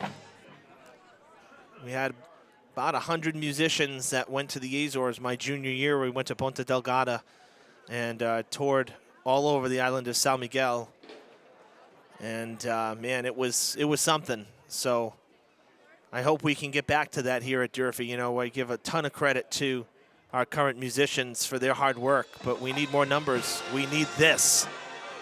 We need what you're seeing on your screen. But for now, we'll step aside and we're going to listen to the Brockton Boxers halftime show performed here on the road at Durfee. Enjoy.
Brockton rocking the house here at Mac Aldridge Field with some of Bruno Mars' classic hits. Man, that was fantastic. I think Dartmouth High School may have a little competition because I've seen their show too, and it's awesome. That was fantastic. Oh my gosh. And Rule St. Louis. Pit instructor Daniel Alves and Jonathan Monroe. All right, we're going to take one last quick break here as we get ready for the third. We'll reset here as we get ready for more football. But, man, that was absolutely spectacular. Congrats to the Brockton Marching Band. Man, what a show. All right, we will step aside. We'll be back in about 90 seconds with the third quarter next live on Fred TV. Don't go anywhere. Fall River is in the forefront of honoring members of the armed forces. The Community Preservation Act funded upgrades to the Veterans Memorial Bicentennial Park. In May 2021, Fall River dedicated the Vietnam Veterans Memorial Wall, an 80% scale replica of the original. The aluminum panels are engraved with the names of more than 58,000 heroes killed or missing in action during the Vietnam War. The project, including landscaping, exceeds recreation and open space requirements set by the Community Preservation Act. 10 years ago, Fall River voters approved a 1.5% surcharge on property tax bills to incentivize history, travel, and diversity.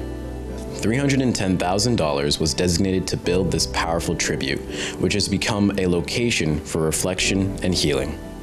The park is now fully handicap accessible and is open to all at no cost, dawn to dusk. CPA funds have supported thousands of significant projects in Massachusetts. Thank you for your continued interest in community beautification and betterment.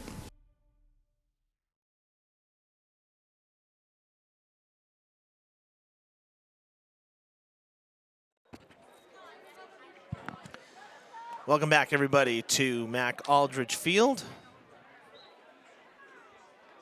The Hilltoppers are on the field here, and same with Brockton. It's the band making their way back. There's a mandatory, I believe it's 3 minutes once they come out. They have to warm up. So welcome to the booth. Hello, everybody. Welcome back. Tough first half for the Hilltoppers. We're seeing Brockton's extremely prolific offense here. An offense that's been averaging just under 50 points a game over their last 5 games. Their 5 victories in a row that they're on this winning streak here. 6-1 overall. They started 1-1, a week 2 loss, Brockton did, and then they've won their last 5. So it's been very impressive, the offense, and we saw that in this first half. 19 points in the first quarter alone. They added another 15 in the second. It's 34-0 in favor of the visitors as we get ready for the second half here. We'll take you back out to the field as the Hilltoppers lined up doing their final stretches, as is Brockton, as they come on your screen now. Gary Lead upstairs running camera. Good to have Gary with me again for another game this fall. Gary, one of our instructors, so doesn't always have the time to do some games, but great to have him here at a couple Saturday games that we've had to cover here. And so he's upstairs for us today on the roof.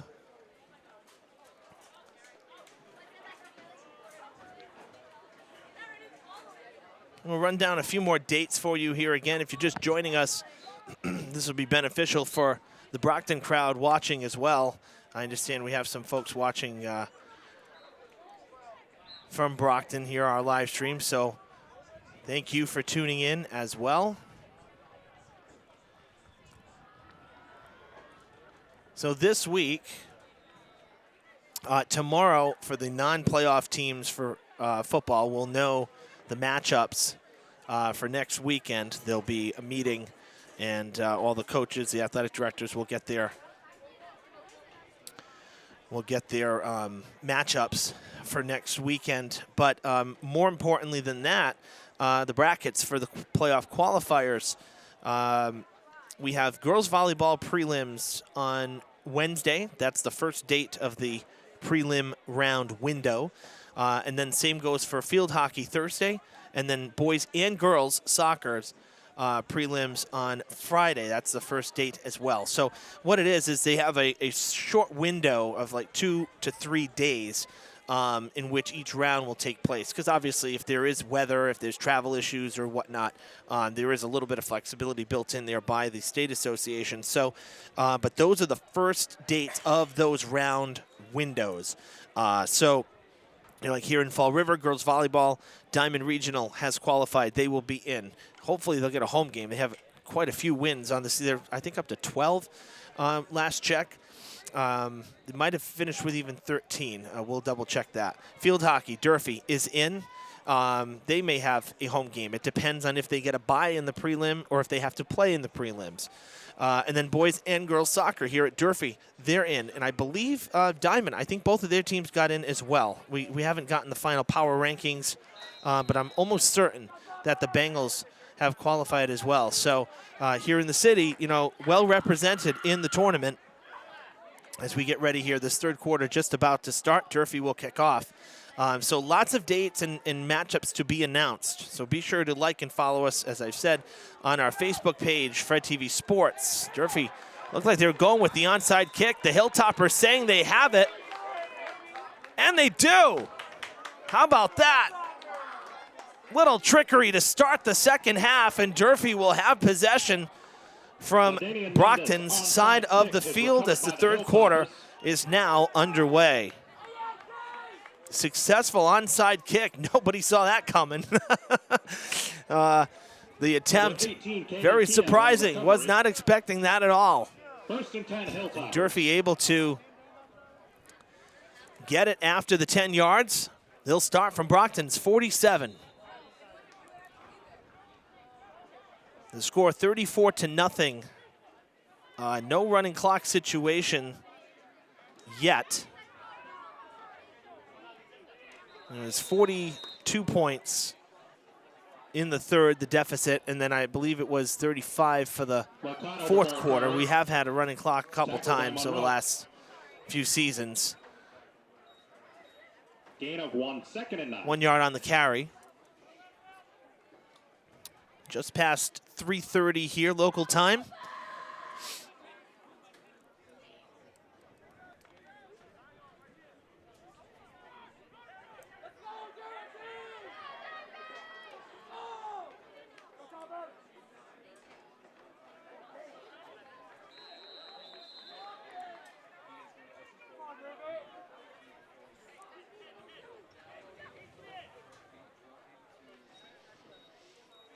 I would say Durfee will most likely have a road game next week. St. Louis, the ball carrier. Especially if we end up with a soccer home game, because that would be potentially Friday. And with Durfee being home this week and home 2 weeks ago before the bye last week, I would say, if I'm a betting man, I'd say that the Hilltoppers will be on the road next week. In the non-playoff round. You know, that is just an assumption going off of, you know, what's happened in previous years and based off this fall's schedule through the first 8 weeks. Tons of pressure coming here. It is deflected. It goes out of bounds. Incomplete pass. Strong's pass intended for Lucas. And Incomplete. that's better than the sack. At least it's going to be 4th down and 8 instead of 4th down and what could have been about 20-something.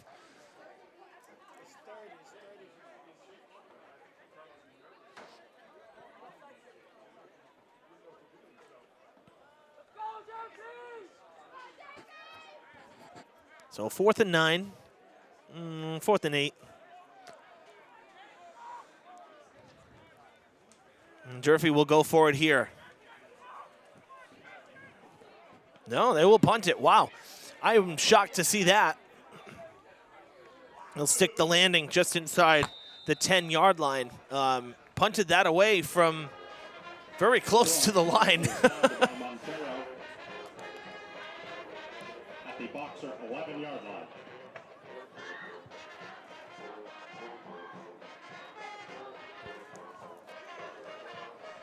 So after the onside kick, successful, Durfee off the field on 3 plays. A 3 and out by the Brockton defense again.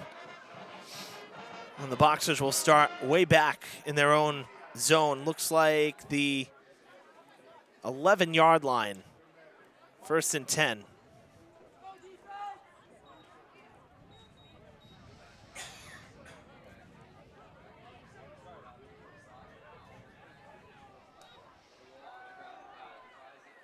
Powell going outside. Powell has some space. Powell has a chance to go all the way for touchdown.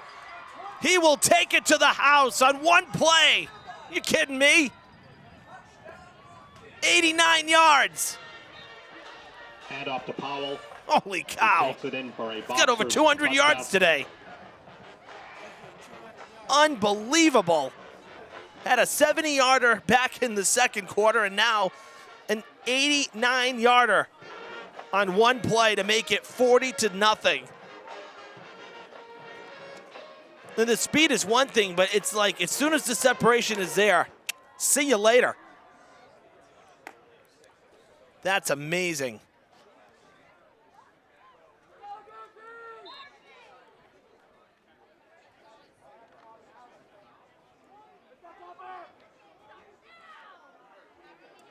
You know, and that's been the story. A lot of Brockton's drives today have been, 2 or 3 plays at most. They've had big plays.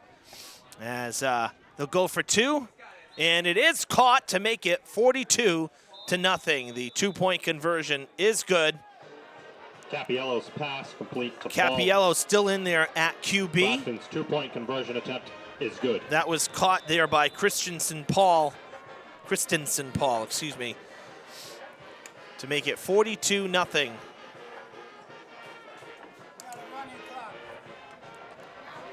Running clock here with the deficit 42-0.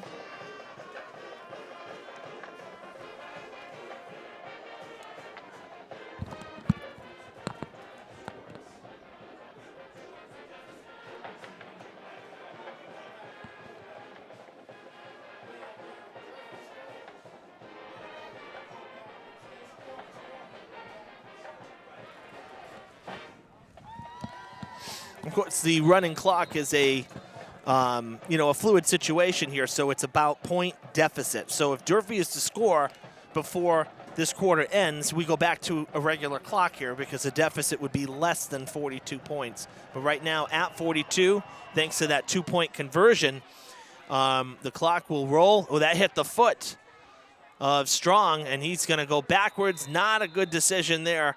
Would have been better to just fall on it. And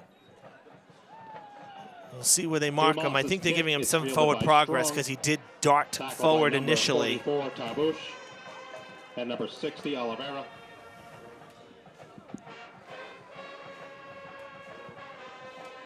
First and 10, Hilltoppers.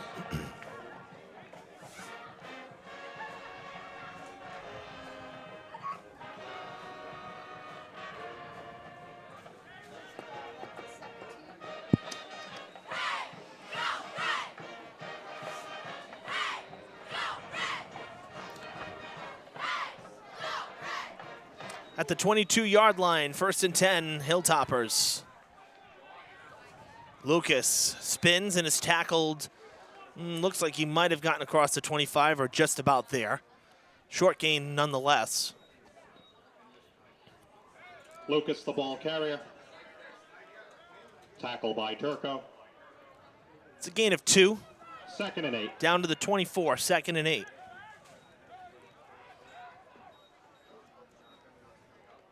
Try to punch it up the middle here, right into the pile. And the line for Brockton making the stop. Mercado, the ball carrier. Tackle by Jackson.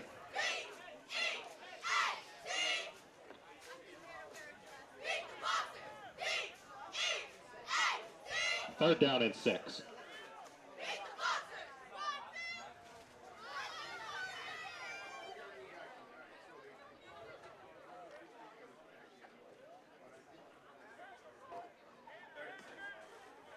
Third down and 6 after another 2-yard pickup there. From the 26, Strong passing, Lucas catching and going down. Strong's pass complete to Lucas. Tackle by Pina.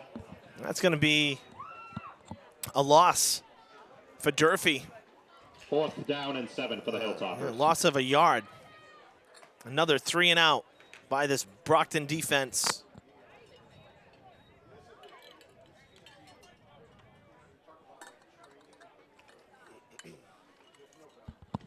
Another great punt. Strong has gotten stronger. Loose ball picked up by Victor as he misplayed it again. Being chased down and tackled at around the 34-35.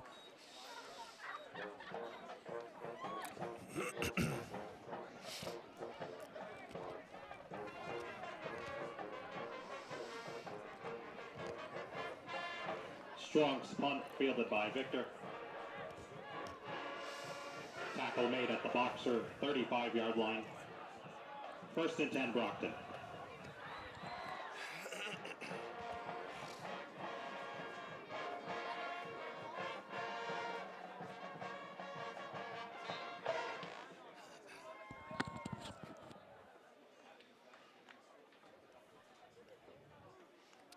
Well, the Boxers will start from their own 35.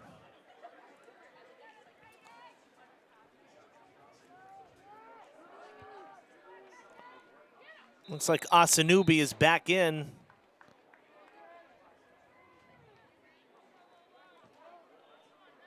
Oh no, my bad. Jaden Wooten, the 3rd QB today for Brockton. Coach Colombo getting all his personnel in there before playoffs begin.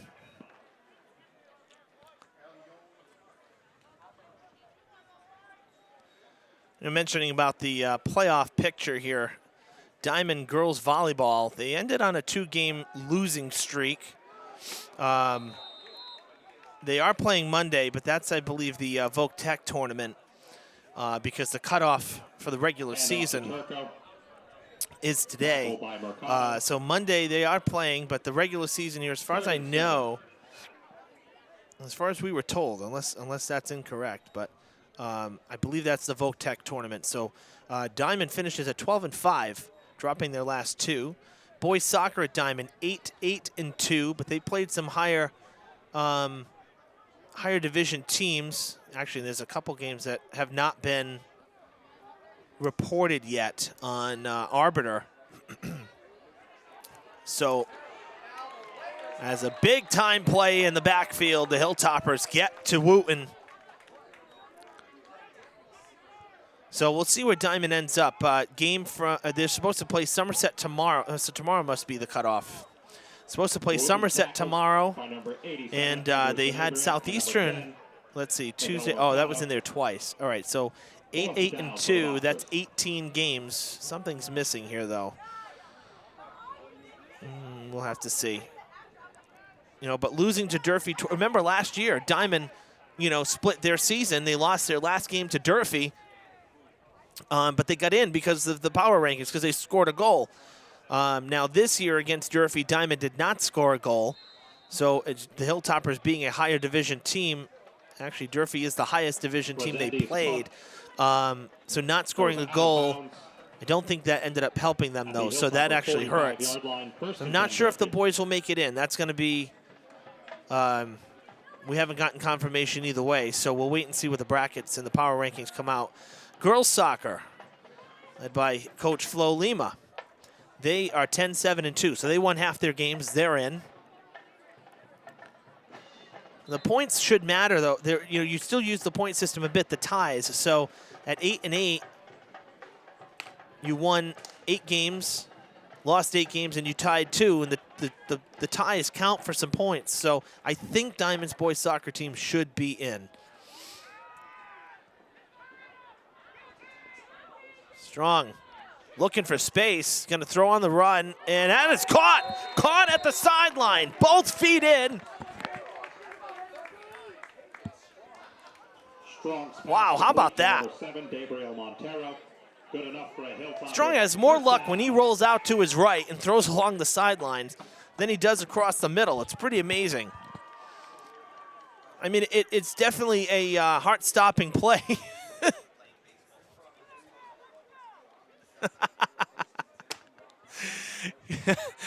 Bill Thran, our PA announcer, is also one of our baseball coaches here. He says, you know, all those plays thrown on the run in the infield must be helping KJ because he is one of our baseball players as well. An official timeout on the field here. We have a Hilltopper that's down. So the clock stops at 1:26 here in the third.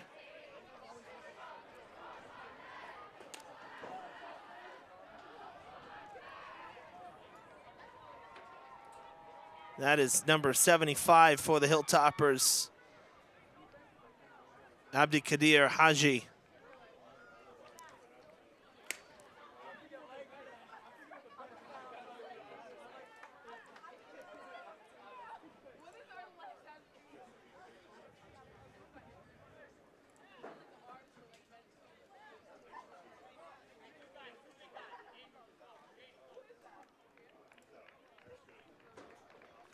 Haji is up, but he's going to be helped off. Can't put any weight on that right foot as he's helped off by Cabrini Gonzalez, our strength and conditioning coach, and our trainer and medic, Kelly Mahoney. Mentioned Durfee girls soccer, 12-5 and 12-5 and where are I? Had it written down. 12-5 and 1. Boys soccer ended up 10-3 and 4. So Durfee boys varsity squad in as well. Passing, that is picked off. There was a push off the ball in the back there, but an easy pick. As Strong is down in the backfield, slow to get up.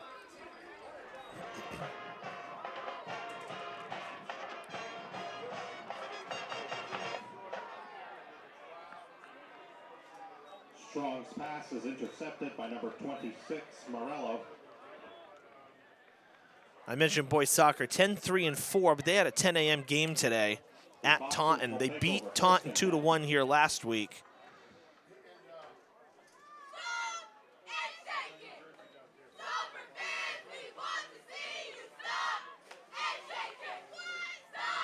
See if we can get a result from that. So at best, that would be a big win for Durfee because Taunton, another D1 school, if boys soccer won today on the road to get them to 11-3, beating a divisional opponent, that would be big. That might help them in the rankings. Tackled. Final 10 seconds of this third quarter.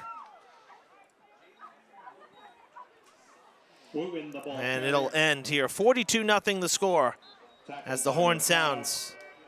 We're done with 4 here at Mac Aldridge Field. At the end of the third quarter, the Brockton Boxers, The final countdown 42, is on. Your Hilltoppers, 0.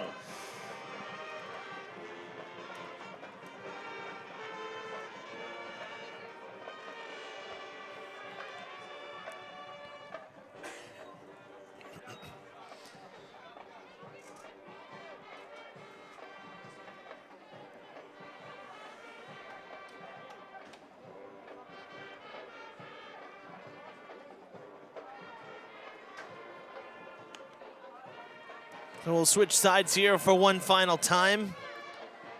Final 12 minutes from Durfee High School as we near the 4 o'clock hour here. We've been live for 2 hours. Had a lot on the schedule today at this game. Lots of good stuff. Unfortunately, the score not how anybody was hoping it would go, but Brockton's reputation here speaking for itself as a powerhouse this year. Good news from athletic director Brad Buston. Boys soccer won today 4-2 on the road, sweeping Taunton. It's tough to do when you see a team twice in a week. And so that's a good win for them because, again, Taunton being a divisional opponent, that should help Durfee in the power rankings a little bit. So it's Durfee's 11th win in boys soccer. They finished the season with a victory, and they end up winning 4 of their last 6 games. They go 4-1-1 down the stretch, including three conference games. So that's a great way to finish the year. A team that graduated 18 seniors last year, back to the playoffs again this year under Coach Tiberio Mello. Timeout, Brockton. Brockton calls a timeout here to start this fourth quarter. The clock stops at 11:20. No, it keeps going. They're winding the clock. That's right. Running clock. So no stopping, even with a timeout. We're in real time here.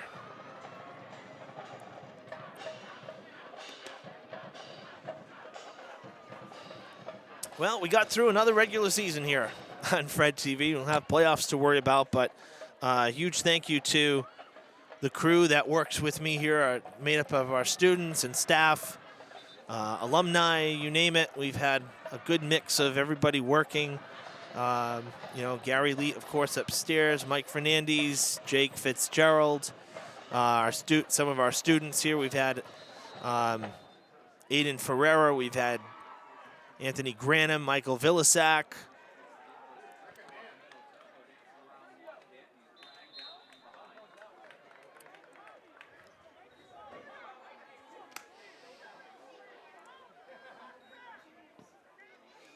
Hand off to Turco.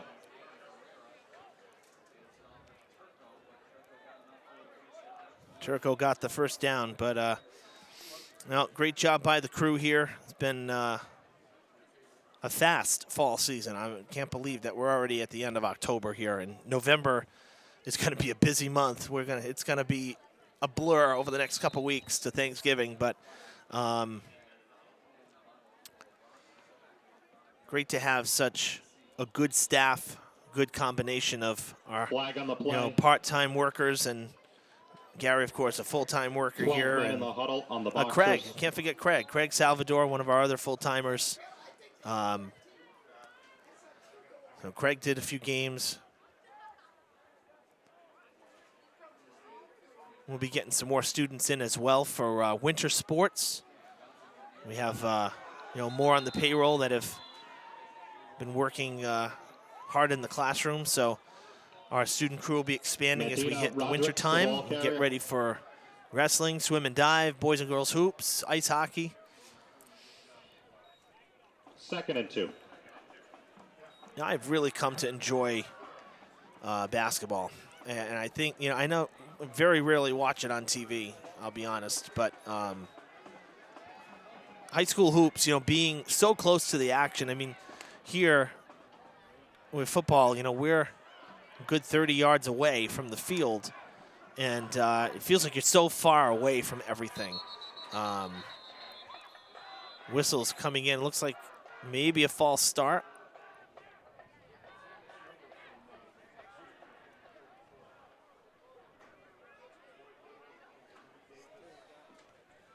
Oh, there's an issue. It's third down, not second down. That's why. Had the downs wrong on the marker on the far sideline. But, being so close to the action with basketball makes it really enjoyable because you're right in the thick of everything. And on top of that, the games are really quick. After we did, we do baseball and volleyball and softball in the spring. Those games are long. They're not timed. And then you come to the fall and, football games, soccer games, they're long. Volleyball, girls volleyball, they're long. Field hockey is actually quick because it's a running clock and you have quarters to break it up. But, field hockey and basketball are very quick games, and it's like, after doing these very long games in the fall, you get inside to do hoops, and geez, you're in and out in an hour and a half.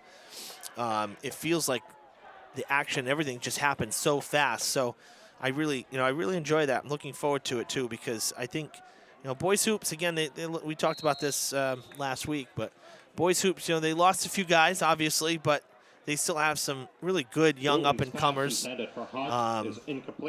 And I think girls basketball this year is going to have a huge year. I just really have that feeling.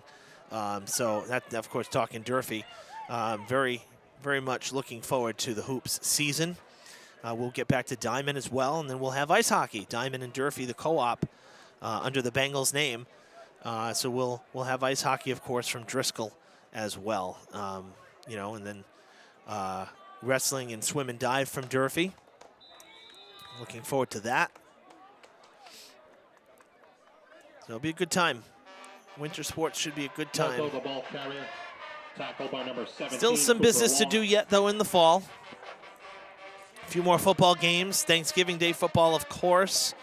And, playoffs next week, starting mid to late next week.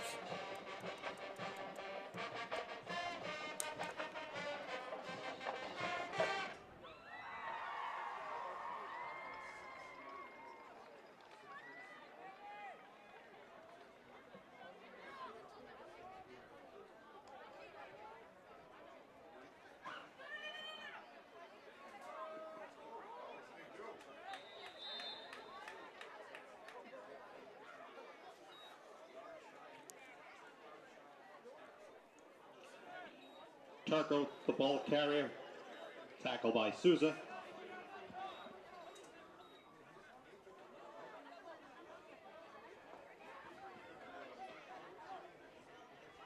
Fourth and 2.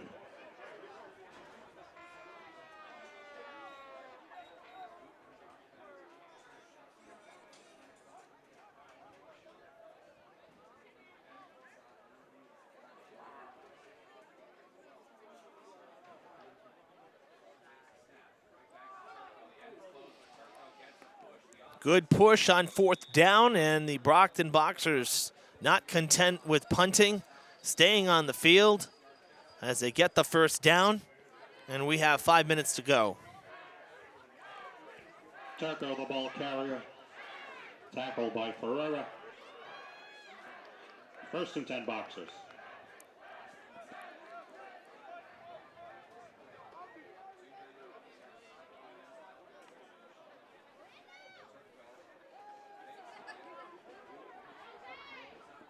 Wooten is going to get taken out of bounds. That's going to go as a sack. That's a loss of about 5 or 6 yards. Wooten is sacked by number 13, Jack Souza.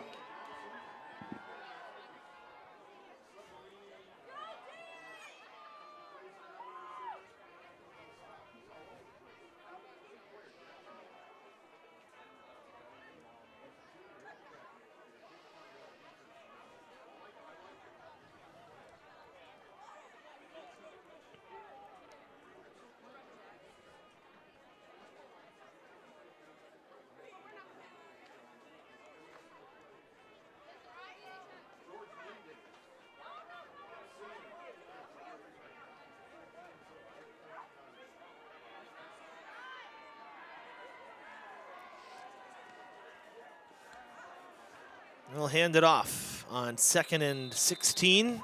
Back to the original line of scrimmage. It'll be 3rd and 10. Medina Rodriguez, the ball carrier.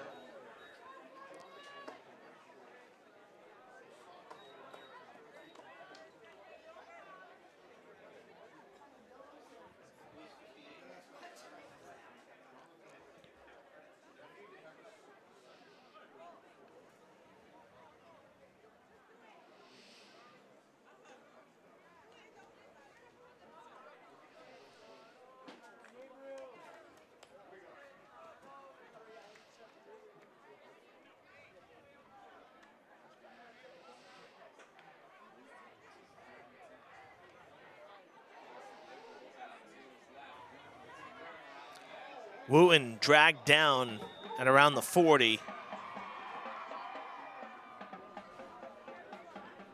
Wooten, the ball carrier.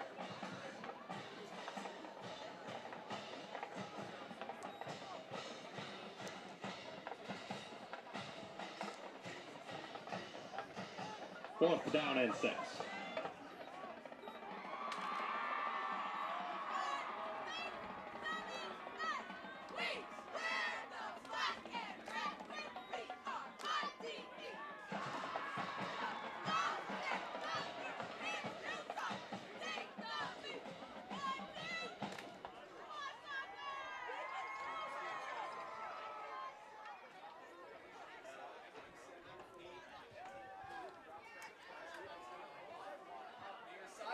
It's caught.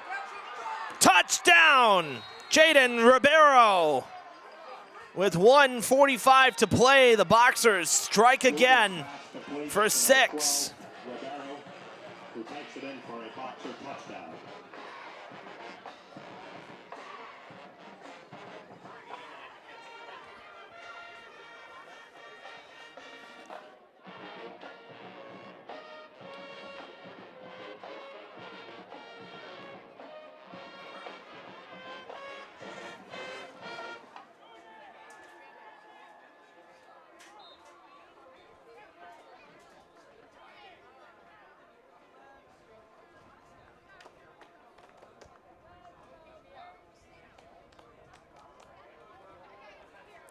Final minute here from Durfee, 48-0 the score. They will go for the point after. My 10th fall season here, we've seen some real lopsided ones against Brockton. I remember a 59-0 game. I remember my first fall. Gary was with me. We broadcasted in here with our instructor at Morton there, Jake Pereira, and his brother Adam. We're up on the roof in like torrential rain, and I remember that one I think was, I want to say 45-6 or 49-6, something like today. It's just that the weather's a lot better. But there's been some real lopsided ones here against the Boxers. It just never seems to go Durfee's way. Brockton is so tough year in and year out. And the clock will run out here at Durfee. And this one will go final. And for some reason, it didn't take the graphic here. Let's try that one more time. Boxers 48, your Durfee Hilltoppers 0. There we go, 48-0. The final score from Durfee. We wish Coach Palumbo and his Boxers the best of luck the rest of the way as they look to make a run at 7-1. They look to make some noise in the tournament in Coach's final season. So we wish them the best of luck as they hit the tournament in their final weeks here in 2022. Folks, it's been a great regular season. We look forward to playoffs next week. Like and follow us on our sports Facebook page right here where we live stream so you don't miss any announcements as to where and when teams will be playing and where we'll be. You can also subscribe to our YouTube channel under the same name so that you don't miss anything. It's where we archive all of our content. For Gary Leet, our cameraman today, I'm Evan Massoud. Wish you a great rest of your weekend and happy Halloween.